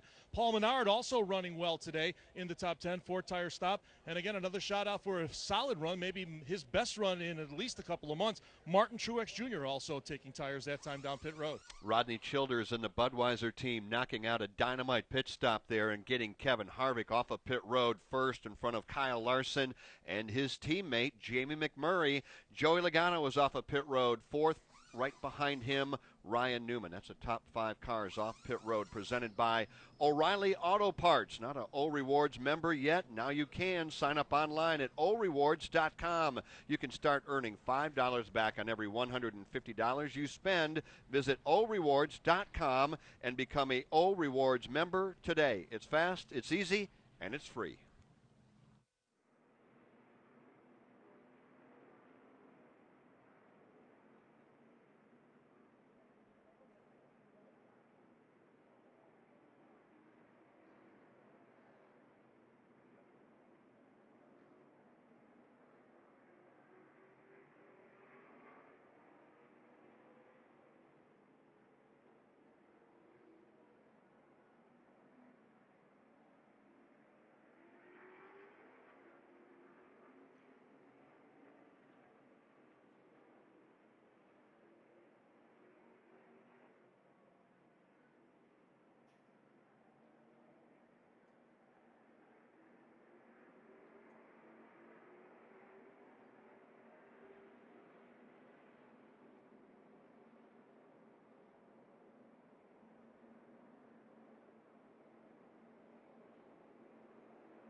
Boy, it is hard to look away because every time you do, something is happening on the racetrack or something is developing on pit road.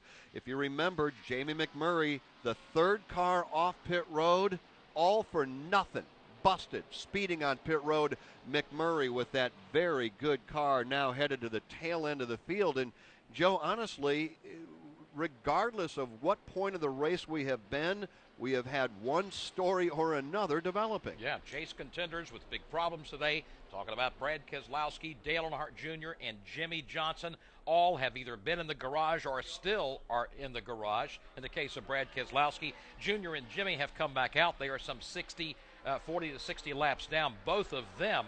And so we get this contender round started off really in a strange way here with a racetrack that these guys typically do quite well on, and you would expect them to get a jump start on maybe everybody going on to Charlotte next week. You don't think there'll be, I was just going to say, you don't think there'll be some pressure on some of these race teams when they roll into Charlotte? They go home after they leave here, and they'll all race at their home track in Charlotte, but the pressure will be on for Dale Earnhardt Jr., Jimmy Johnson, Brad Keselowski, and a number of other drivers as we still have 72 laps to go. Up front, Kevin Harvick and Kyle Larson, Joey Logano and Ryan Newman, row 2, row 3, Martin Truex Jr., and how about this, Marcus Ambrose, Casey Kane and Kyle Busch in row 4, Paul Menard and Jeff Gordon, they're together in row number 5. Here they come now, anticipating the American Ethanol green flag, and here it is, in the air again at Kansas Speedway.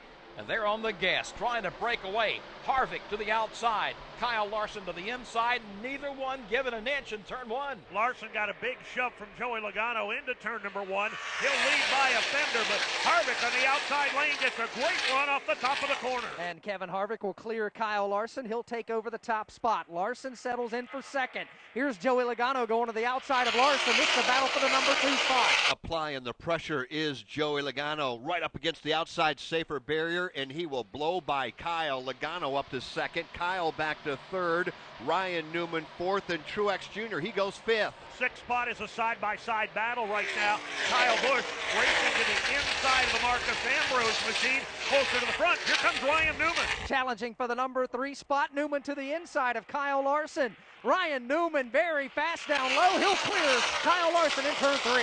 Larson still struggles on the outside lane, but to no avail. Quickly, he has to get back in line before Martin Truex comes after him. But here's Larson again, looking to the inside for an opportunity to make a pass and get that spot back. Newman's going to go to the bottom and block that bid by Larson. Kyle instead will go to the top. Challenge for the lead. Logano to the outside. And will blow away Kevin Harvick halfway down the backstretch. New race leader, Joey Logano back to the point. Harvick rallies back on the bottom. Yeah, back to the bottom goes Kevin Harvick trying to get a fender up alongside Joey Logano. That won't work. Logano will lead. Harvick second. 4 back to Ryan Newman, and all over his back bumper is Kyle Larson. Kyle Larson has gone back to that extreme outside line, and it's beginning to work again. Pulls up on the back bumper of Ryan Newman, now looking crossover to the inside. That's going to be successful for Kyle Larson. Inside of Ryan Newman, challenge and change for the number 3 spot. Larson passes Newman. Larson picks off that spot. Newman behind, peeks down low for a chance to come back. Instead, he will stay in line. Truex closing in, and Kyle Busch now closing in from 6th. Kyle Busch in that number 6 position. He's about 5 car lengths behind Martin Truex Jr. That is a good 10 or 12 back to Casey Kane. Another 9 or 10 to Matt Kenseth. Further up at the front of the field, the battle for 3rd is not over yet. Kyle Larson, Ryan Newman going at it hot and heavy, the wheel to wheel. Boy, if you don't think Ryan Newman wants to come out of here with a possible race win, think again. It's been a long time for Newman. They've got a rock-solid race car right now. The last time he led was way back at Michigan. Right now, he's 4th and wanting more. Long winless streak for Ryan Newman and the Caterpillar Chevrolet team, but he's still got some work to do. Running 4th right now, about 2 car lengths behind Larson. Ryan Newman's been digging hard at the bottom of the speedway here in turns 3 and 4. That has not been the fast way around. Larson up high is pulling away. With 66 to go, it's Joey Logano leading Kevin Harvick, Kyle Larson, Ryan Newman, and Martin Truex Jr. And from Kansas Speedway, this is the Motor Racing Network, the voice of NASCAR. He tries to get 2nd place from Kevin Harvick. Dave? Going to go to that high side as he has been doing. Talk to Chris Heroy under the caution, and here goes Larson. He's going to make that pass. Asked him if he was having any tire issues. Remember, they changed the set earlier in the race where they left the lefts on for a long time, about 80 laps. Now, if they left the lefts on that they have now, it'd be about 100, but they had no issues all day long, and Chris told me he doesn't have any concerns. We'll see what they do on this final run as Larson moves forward.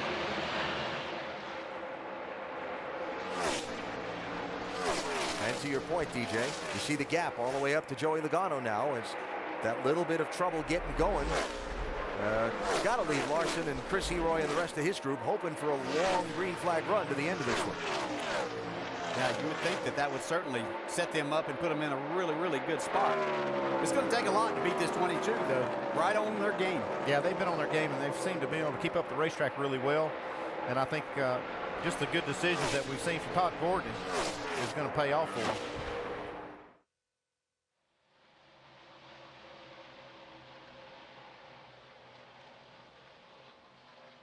Joey Logano pulling away from second place Kyle Larson, the margin a second and a half as we come to conclusion here. 63 laps to go on a day that's thrown us all kinds of twists and turns. You know, we came in kind of feeling that this was going to be a treacherous race. We heard that word used.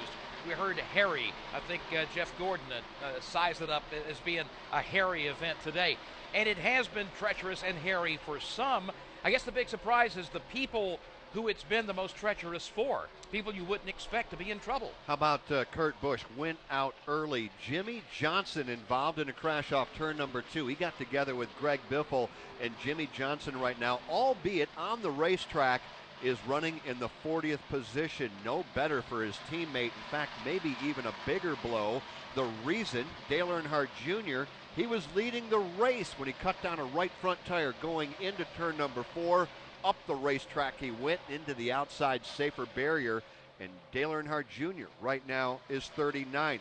Not to be outdone, Brad Keselowski, he had a problem working off of turn number 2. He had been in the garage. He too has since returned, but Brad's 37th, and all of those drivers several laps down. And here's a thought for you, Joe.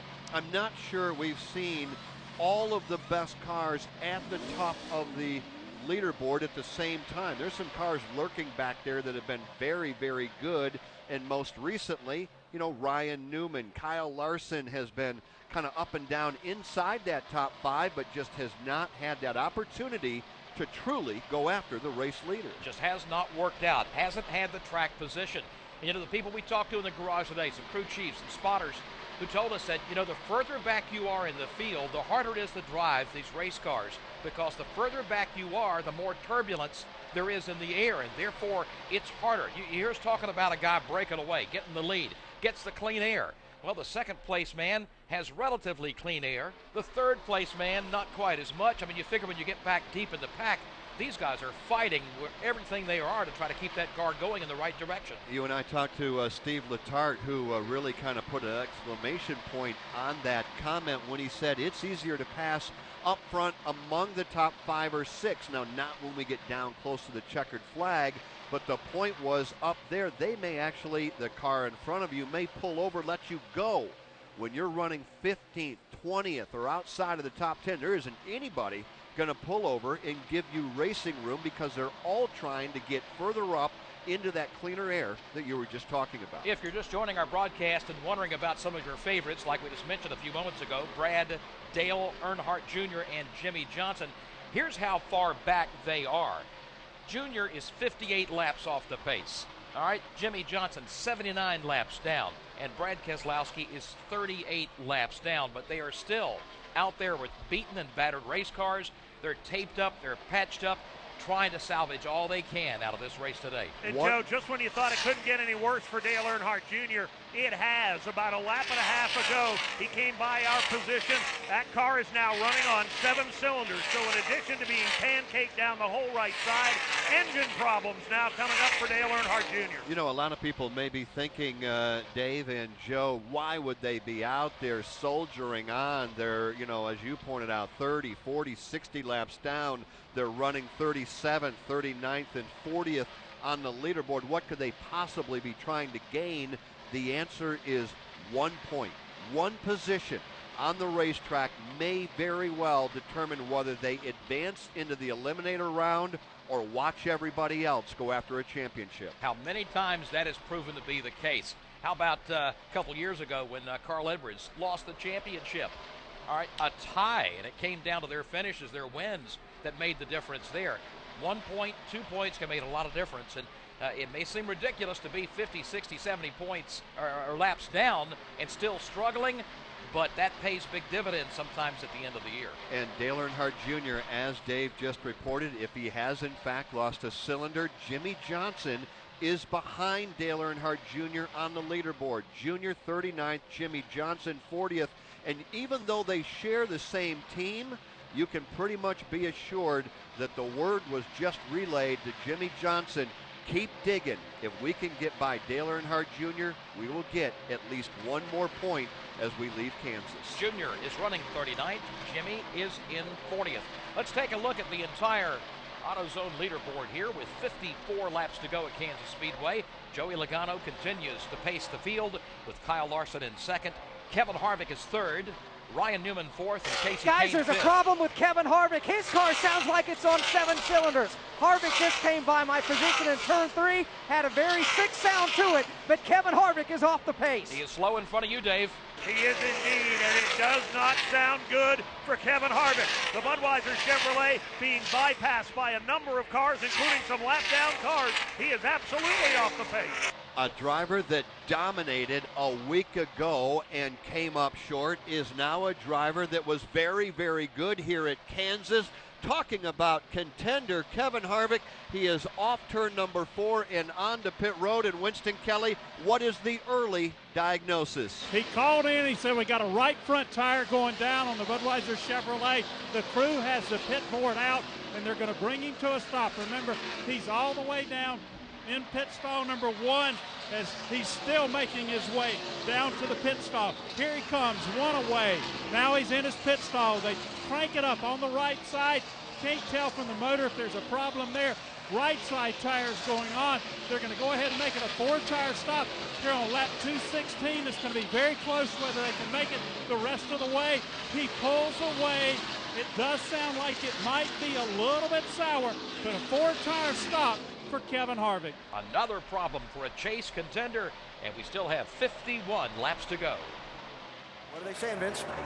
All 4 tires are up, Alan. All 4 tires are up. So it looks as though maybe it was just something that Kevin was feeling from inside the car, but it doesn't at this point, and they certainly have the team members that are going over them with a fine-tooth comb, but at this point it does not look like he had a tire down. So that leaves Kevin about a lap and 3/4 behind race leader Joey Logano. But because he stopped with 51 laps to go, that puts him on the edge of a fuel window there to make it to the finish on the edge of one. Yeah, if it goes green from here, he can probably make it to the finish. I don't know if he can count on that. I'm sure he's nervous about being the lap down that he is now, but if it does go green, it might work out. Yeah, he kind of needs one of 2 things to happen for it not to be devastating. He needs for it to run to the end and be able to make it on that fuel, or he would need a quick caution here where they would maybe come in, get their tires, he could take a wave around and get back on the lead lap. Now another car slowing and giving up some positions here, and possibly reporting a problem is Matt Kenseth. He was 9th. Doc, he's dropped back to 10th and maybe 11th here. Yeah, Matt just a moment ago on the radio said suddenly it's gotten loose and it is vibrating and it is shaking. He said he thinks he's got a left rear tire that may be either coming apart or going down. He has backed off to get some room and slow down, and they have the crew up on the wall waiting for him to come down pit road. It is his choice if he comes or not. I can understand these guys being gun shy from what we've seen today. Matt is going to bring it to pit road. All right, about pit road speed there.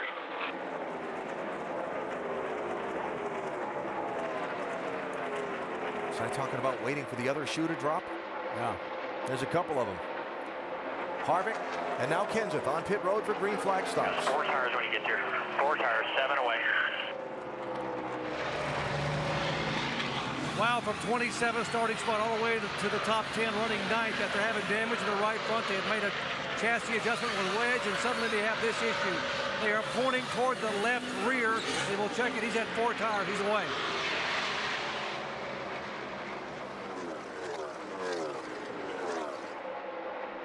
Kyle Busch, Martin Truex Jr. for 5th place. Tremendous rebound with Kyle Busch, what he's been able to do after that speeding penalty going to the back, between others having problems and his car being pretty good and being patient. Coming away from here with a really good day at Kansas.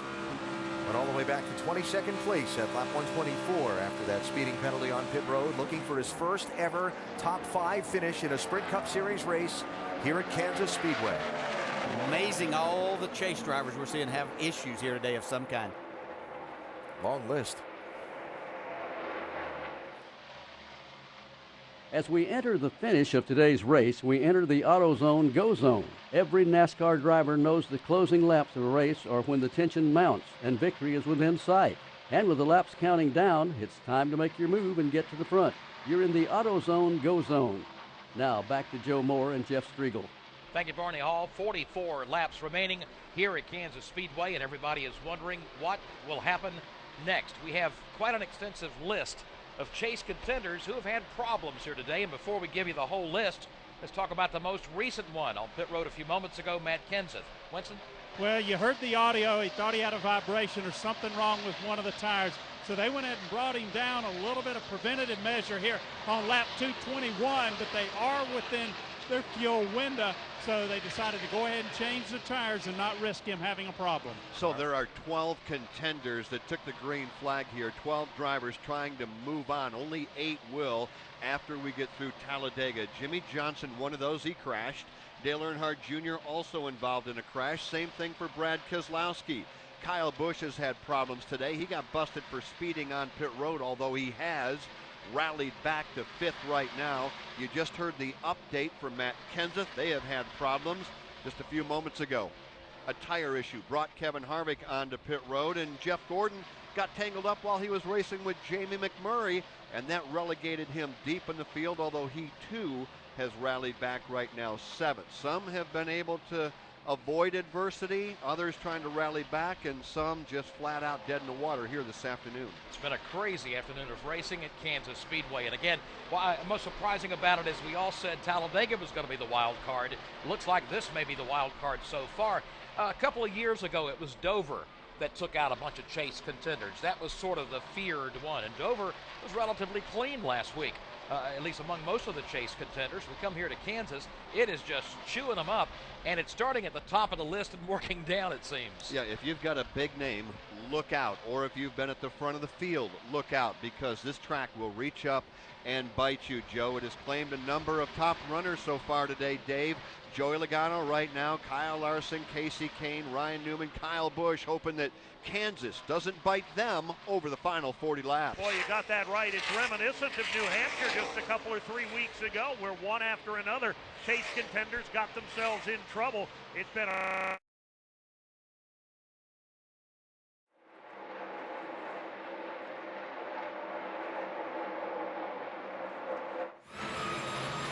Back at Kansas Speedway, Casey Kane is on pit road. He said his car was the tightest it's been on this run. He was getting a little concerned about it, so he pitted within the fuel window. Kenny told him to pit now if you want to, and he did. He has fuel to go to the end, and now 4 fresh tires. Can't speed getting out of there. But the concerns continue. Got one on the wall. Turn 4. Drifting down the track in front of other people, it is Greg Biffle, and the caution flag is out.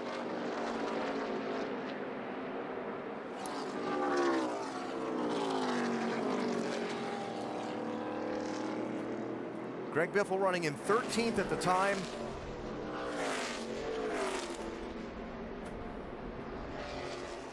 And some pretty good left front damage, it would appear, on that 16 car. It looks like that might have been the issue for him.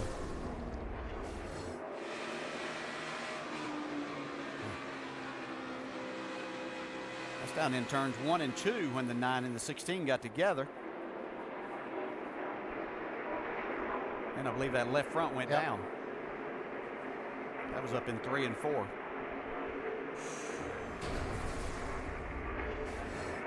So yellow flag number 7 in this race. A race is a Just laps. A race is a big gap Joey Logano and Kyle Larson had over the rest of the pack. Set some interesting circumstances for Kevin Harvick, Casey Kane, and Matt Kenseth. And now here come the leaders to pit road for stops with 37, what'll be 36 laps to go. Got to change all 4 here, right? No. I'm not sure about that. Not everybody, anyway. All right, Dave. From second comes Kyle Larson. He called his car borderline too loose. We'll see if they go for the left side tires. They will. 4 tire stop for Larson. Jamie? Kyle Busch said he just needs help on entry. Just breathe through the center. It's going to be 2 tires. He's down and away. 6.2. Doc? Ryan Newman thinking about fuel only. Couldn't take a chance. Called it for right sides and fuel. Vince? It's been 4 all day long for Joey Logano. No change here, no chassis adjustments, just 4 fresh tires and Sunoco fuel to get to the end for Logano.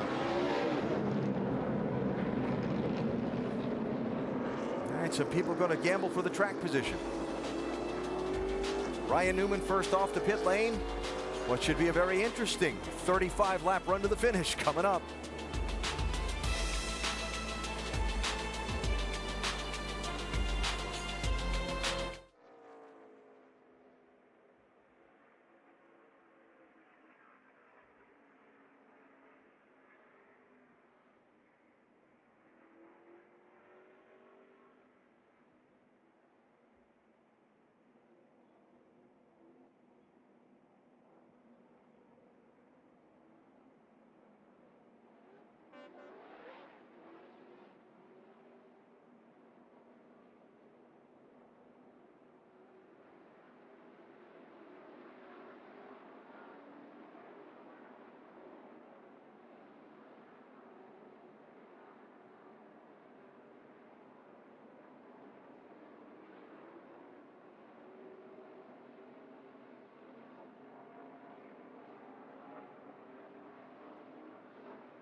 Strategy on pit road being employed here with 35 laps to go. We figured it would come into play, and now it has, because 4 of the 5 cars off of pit road first electing to go with only 2 tires, and that has given Ryan Newman the race lead over Kyle Busch and Denny Hamlin. Joey Logano, they did a good job. They made a very quick stop. They took 4 tires. Will that pay off? We'll find out. Then you've got Carl Edwards, who took 2 tires. They're off pit road 5th.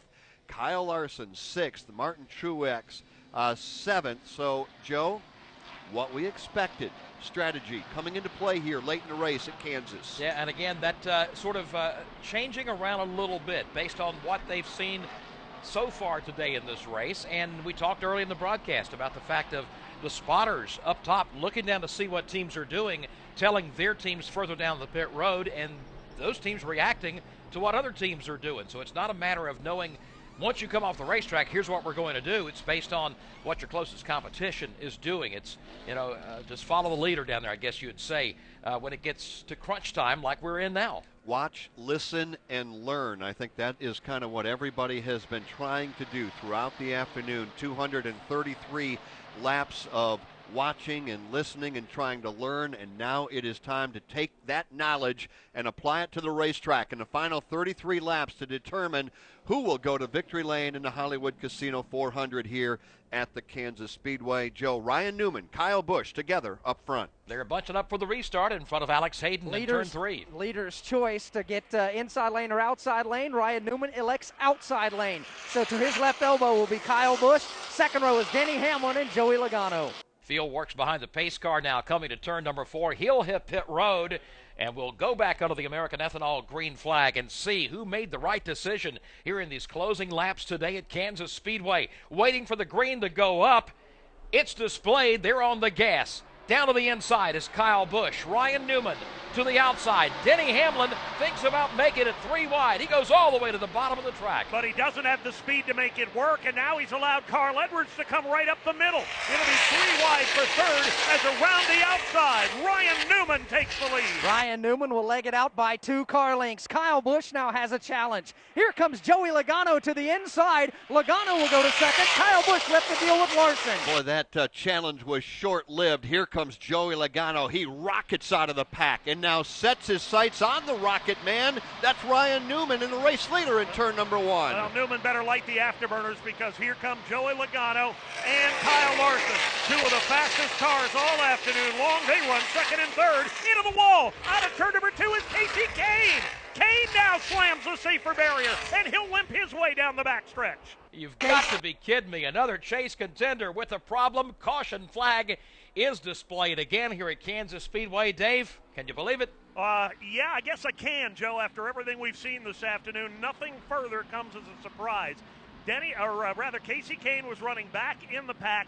Don't know if there was some contact made, but he shot up the banking and got hard with the right rear corner first into the safer barrier. Substantial damage on the Farmers Insurance Chevrolet now. It's officially a bad afternoon for Hendrick Motorsports. Oh, absolutely. With problems first for Jimmy Johnson, followed by Dale Earnhardt Jr., and now Casey Kane.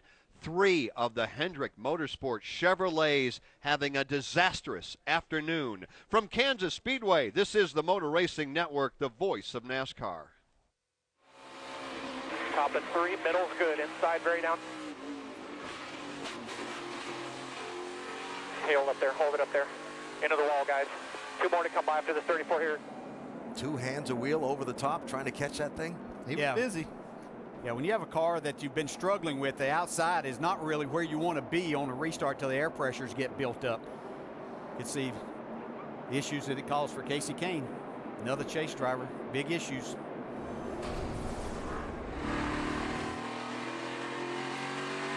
So Casey Kane into the wall. All 4 Hendrick Motorsports cars have had problems today. You'll see some pit stops as we go NASCAR Nonstop, presented by Sunoco.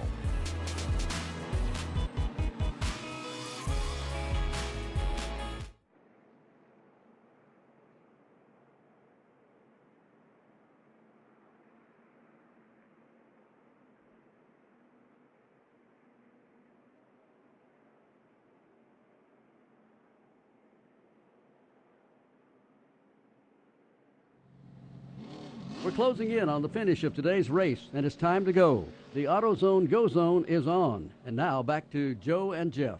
And every time we try to get into the Go Zone, Barney, we get the caution flag. And among the 12 contenders, Joe, obviously we make light of it, but it's almost a matter of trying to race to see who can be last.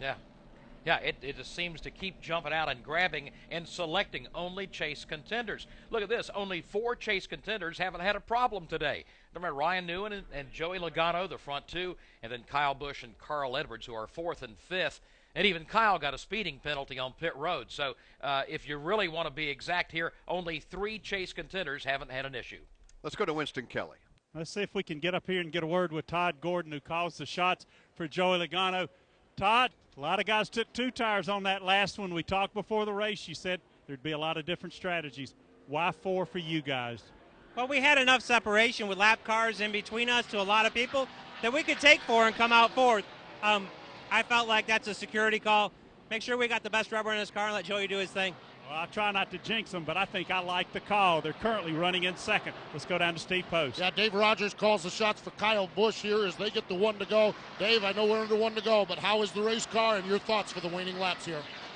I didn't really hear you. Heard something about restart. You know, the top line's obviously a little bit better here. Pit crew guys did a great job. We had a great stop, but this is the way it worked out. The 14 was coming around us. We had to stop, pause, and that's what cost us that number 1 spot on the restart. We'll see what happens. They'll be good to go. They'll Kyle Busch wheeling this car. That's Dave Rogers, crew chiefs on the M&M's Toyota. Field is getting set to go. They received the 1 to go signal. It'll be Ryan Newman and Joey Logano on the front row for the restart. Before we go back under the green flag, let's pause 10 seconds for station identification on the Motor Racing Network.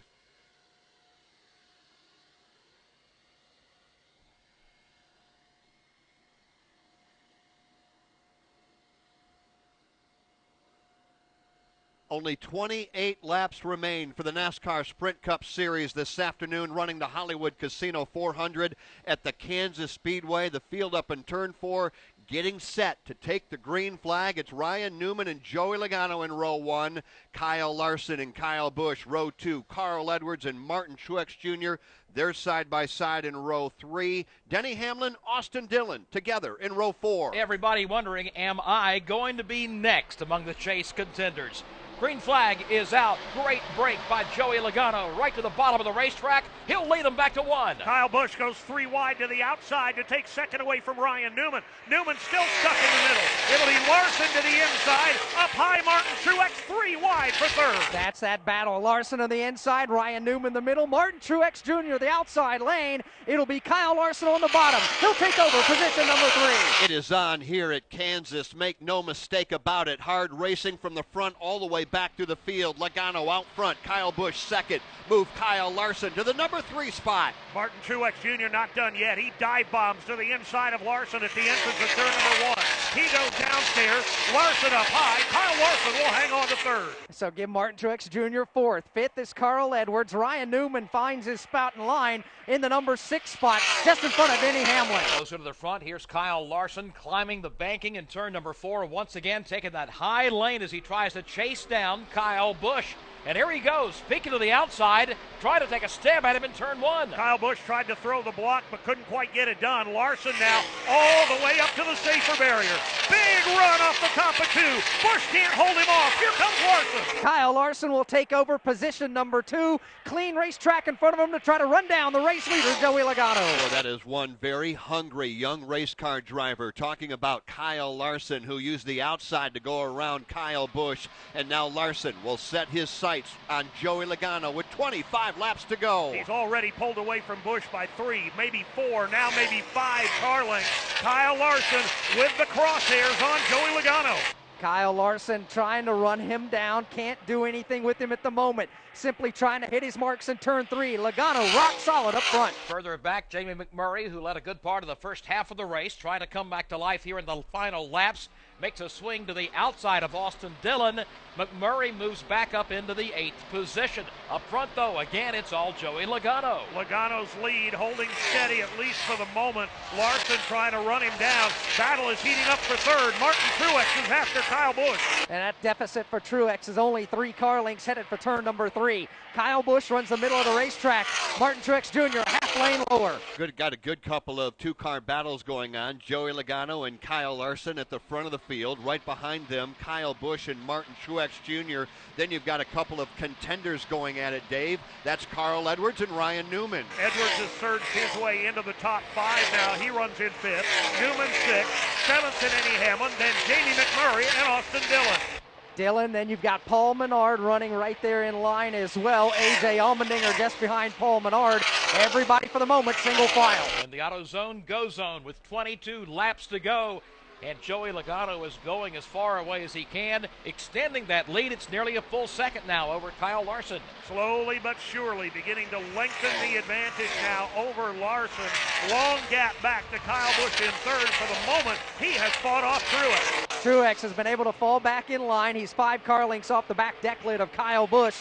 Kyle Busch runs third. Truex is 4th. Carl Edwards is 5th. A free pass to the eliminator round if Joey Logano can hold on over the final 21 laps, or career win number 1 for Kyle Larson. That's the top 2 in turn 1. Well, Joey Logano can taste it right now. He knows what it's like to get that golden ticket into the next round. He did it in round number 1. He'd love to do it again here this afternoon. He will have to deal with some lap traffic, however. Joey Gase's wounded car not too terribly far in front of the race leader. Coming up off turn number 4, it'll be 20 laps to go here at Kansas Speedway. Joey Logano, Kyle Larson, Kyle Busch, Martin Truex Jr., and Carl Edwards. A lot of what's happened here today, particularly involving the chase contenders, have been tire-related issues. And we talked yesterday a lot during the nationwide race about the new tire they were using.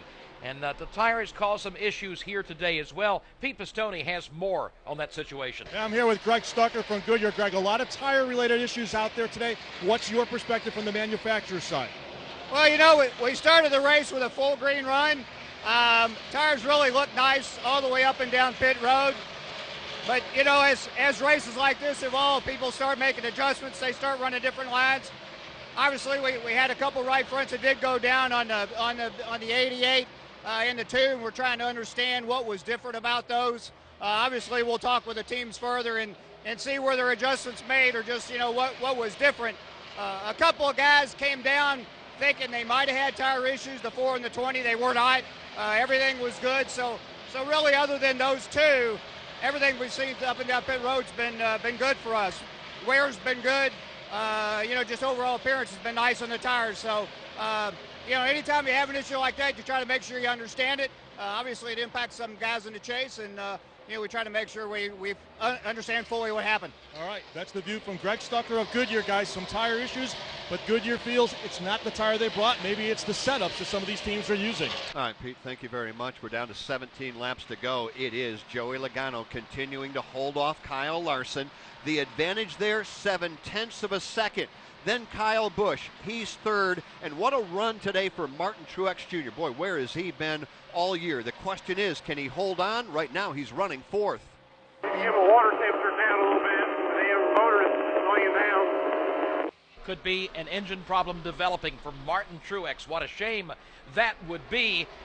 Have a bad day, or a good day like this, turn bad here in the closing laps. Currently in the 4th position, hoping it'll hold out for just 16 more laps. Back to Jamie McMurray. He's climbed the leaderboard, picked up 2 more spots. Since we were talking about him a few moments ago, Jamie just passed Ryan Newman, so he is back to the 6th position. That is Jamie McMurray. But Joey Logano up front, all he has to worry about is Kyle Larson, the 2nd place guy. And again, you know how hungry Kyle is, but how much Joey wants to get that free pass, not have to worry about Charlotte or Talladega by winning here today. Well, that's for sure. That would be the free pass he's looking for. He could just punch his ticket right now today, move on to the eliminator round, and that team can begin doing anything they want at Charlotte and at Talladega. For everybody else, it is regroup, move on to Charlotte, and knowing that they've got to come out of there with a win, or they'll go to Talladega like a Jimmy Johnson or a Dale Earnhardt Jr. or a Brad Keselowski and dig out of a pretty significant hole. Joey never had a whole lot of success here at Kansas Speedway when he drove for Joe Gibbs Racing, but since moving to Penske, he scored 2 top 5s and has been the man here today so far. Out front, he's led a total of 108 laps of the 253 we have run so far today at Kansas Speedway. Here he comes back across the line, down to 13 to go. Does Kyle Larson have anything for Joey Logano? What do you think, Dave? I don't know, Joe. Kyle Larson's style, as he's come up through the ranks, has not been to allow anybody to ride around in front of him. He kind of takes it as a personal insult if he's anything worse than the leader.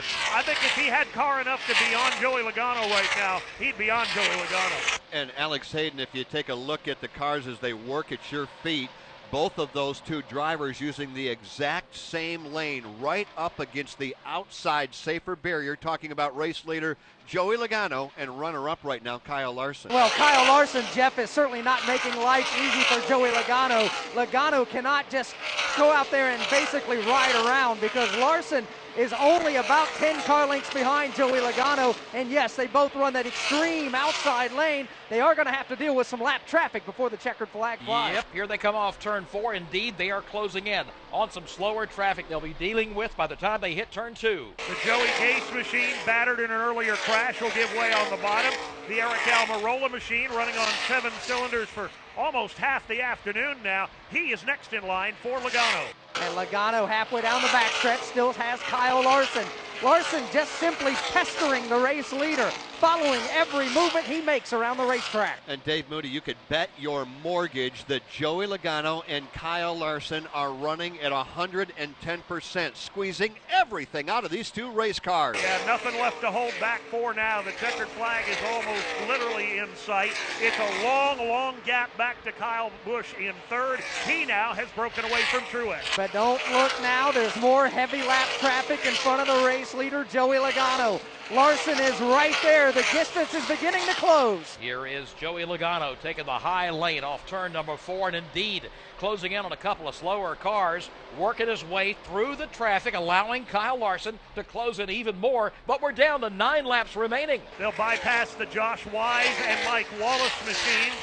Michael McDowell dead ahead. Joey Logano's lead is beginning to shrink. It was 10 car lengths, make it 5 now in turn number 3. More lap traffic. Michael McDowell to the inside of the racetrack. The leaders swing wide. Kyle Busch may be another chaser with a problem developing here in the late stages. I don't know if it's going to make it. You all better start praying. I don't know if it's going to make it. Y'all better start praying. That's Kyle Busch, another chase contender who may not make it to the finish. And right now he is running third. Boy, this would be a big blow because right now he is trying to get all the points he can. He's trying to squeeze it home, milk it home, just limp it home if he has to. 7 laps to go. Kyle Larson can begin to smell victory. But first, though, Joe, he's got to get around Joey Logano. He is closing in even more as they come back to the line. They catch the slower car of Kasey Kane, work their way through traffic up in turn 1. David Gilliland next in line as they dive underneath the Kasey Kane machine. Logano back up to the extreme outside line, trying to hold off Kyle Larson. Kyle Larson running everywhere Logano runs, pestering every movement he makes. He get past David Gilliland's lap car. There are 5 lap cars that line up directly ahead of Joey Logano and Kyle Larson. The separation between the top 2 is just 5 car lengths. There are 6 laps to go. Jamie McMurray is off the pace, running on the apron down the back straightaway. The car was running, but severely off the pace as the leaders work to the back straightaway. Again, heavy lap traffic in front of the race leader, Joey Logano. This time working into turn number 3, J.J. Yaley's in front of him. Jimmy Johnson is there. The leader's looking 3 wide. Here they come now back off turn number 4. Logano right out in front of Kyle Larson. We're down to 5 to go. Jamie McMurray did make it back around the racetrack. He's on pit road now. Was running in the 8th position at the time. The leaders are back in 2. The lead is just 3 car lengths now for Joey Logano. 3 more lap cars dead ahead, and they're running 2 abreast. And Joey Logano is going to have to figure out which lane he's going to take. He does not have the luxury of stopping and picking and choosing. Right now, he's outside of Alex Bowman. He'll go right up against the outside safer barrier, but that lane's sealed off by 2 of these lap cars. Here comes Kyle Larson across the stripe. 4 laps to go and a 2-car separation. To the outside of Casey Mears, to the outside of David Reagan.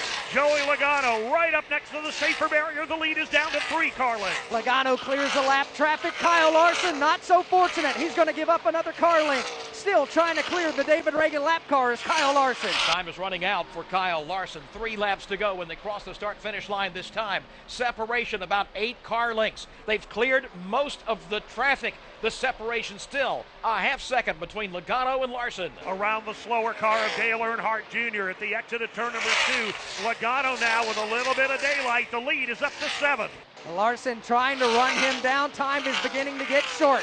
Larson still 7 car lengths trailing Joey Logano back to turn 4. Well, there's going to be 2 laps remaining, and if Kyle Larson has anything left, he will have to use it all now. There are 3 miles. That's all that remain in the Hollywood Casino 400. It's Joey Logano, Kyle Larson. They're in turn 1. Last gasp now for Larson. And that Target Chevrolet machine doing everything he can possibly do to try and reel in Logano. Well, Joey Logano halfway down the back straightaway still has a 7 car length advantage over Kyle Larson. There's not much lap traffic in front of him. Larson pedaling as hard as he can. Here they come off turn 4. White flag goes up in the air at Kansas Speedway. Joey Logano the one to get the hall pass if he can make 1 more lap around Kansas. Takes it to the outside lane of the Joey Gase machine. Passes him with no problem. Down the back straightaway, an easy trip for the next 2 weeks is half a lap away for Joey Logano. Joey Logano trying to win his 2nd chase race in as many as 5 starts. Here he comes to turn 3 for the final time. It's all Joey Logano. Joey Logano has hit the jackpot yet again. He is going to win the Hollywood Casinos 400 at the Kansas Speedway, and Kyle Larson is runner-up yet again. But punch a ticket to the eliminator round for Joey Logano. He has scored the victory over Kyle Larson. Kyle Busch hangs on. He comes home 3rd. Martin Truex Jr. 4th, and Carl Edwards with a rock-solid 5th place finish here this afternoon. But today, let the celebration begin for Team Penske and Joey Logano. And it's the 5th time this year. You made the right call. We didn't jinx you. And the best news is you got the hall pass going into the eliminator round, Todd Gordon. Copy that. It's a awesome job by everybody on this whole Shell Pennzoil program, and all at Team Penske. They build us awesome race cars. We show it every week between both teams, and Joey's on his game. He gets it done. So give him the opportunity. We like him to play offense. He played offense all day today. With the other tire problems that guys had, including your teammate, did you see anything, or did you have any concerns? Pretty good with all their stuff all day long. Just had good balance in a race car, and awesome race car driver takes care of it. Let's go visit him in victory lane for the 5th time this year. Is Joey Logano and his crew, led by Todd Gordon. Congratulations to Joey, the winner of today's race. He was out front at the end of the AutoZone Go Zone. Every NASCAR driver knows the closing laps of a race are when the tension mounts and victory is within sight. With the laps counting down, it's time to make your move and get to the front. You're in the AutoZone Go Zone. Well, there's more than a little to talk about after this one today at Kansas. We will talk about it after we go NASCAR Nonstop, presented by Sunoco.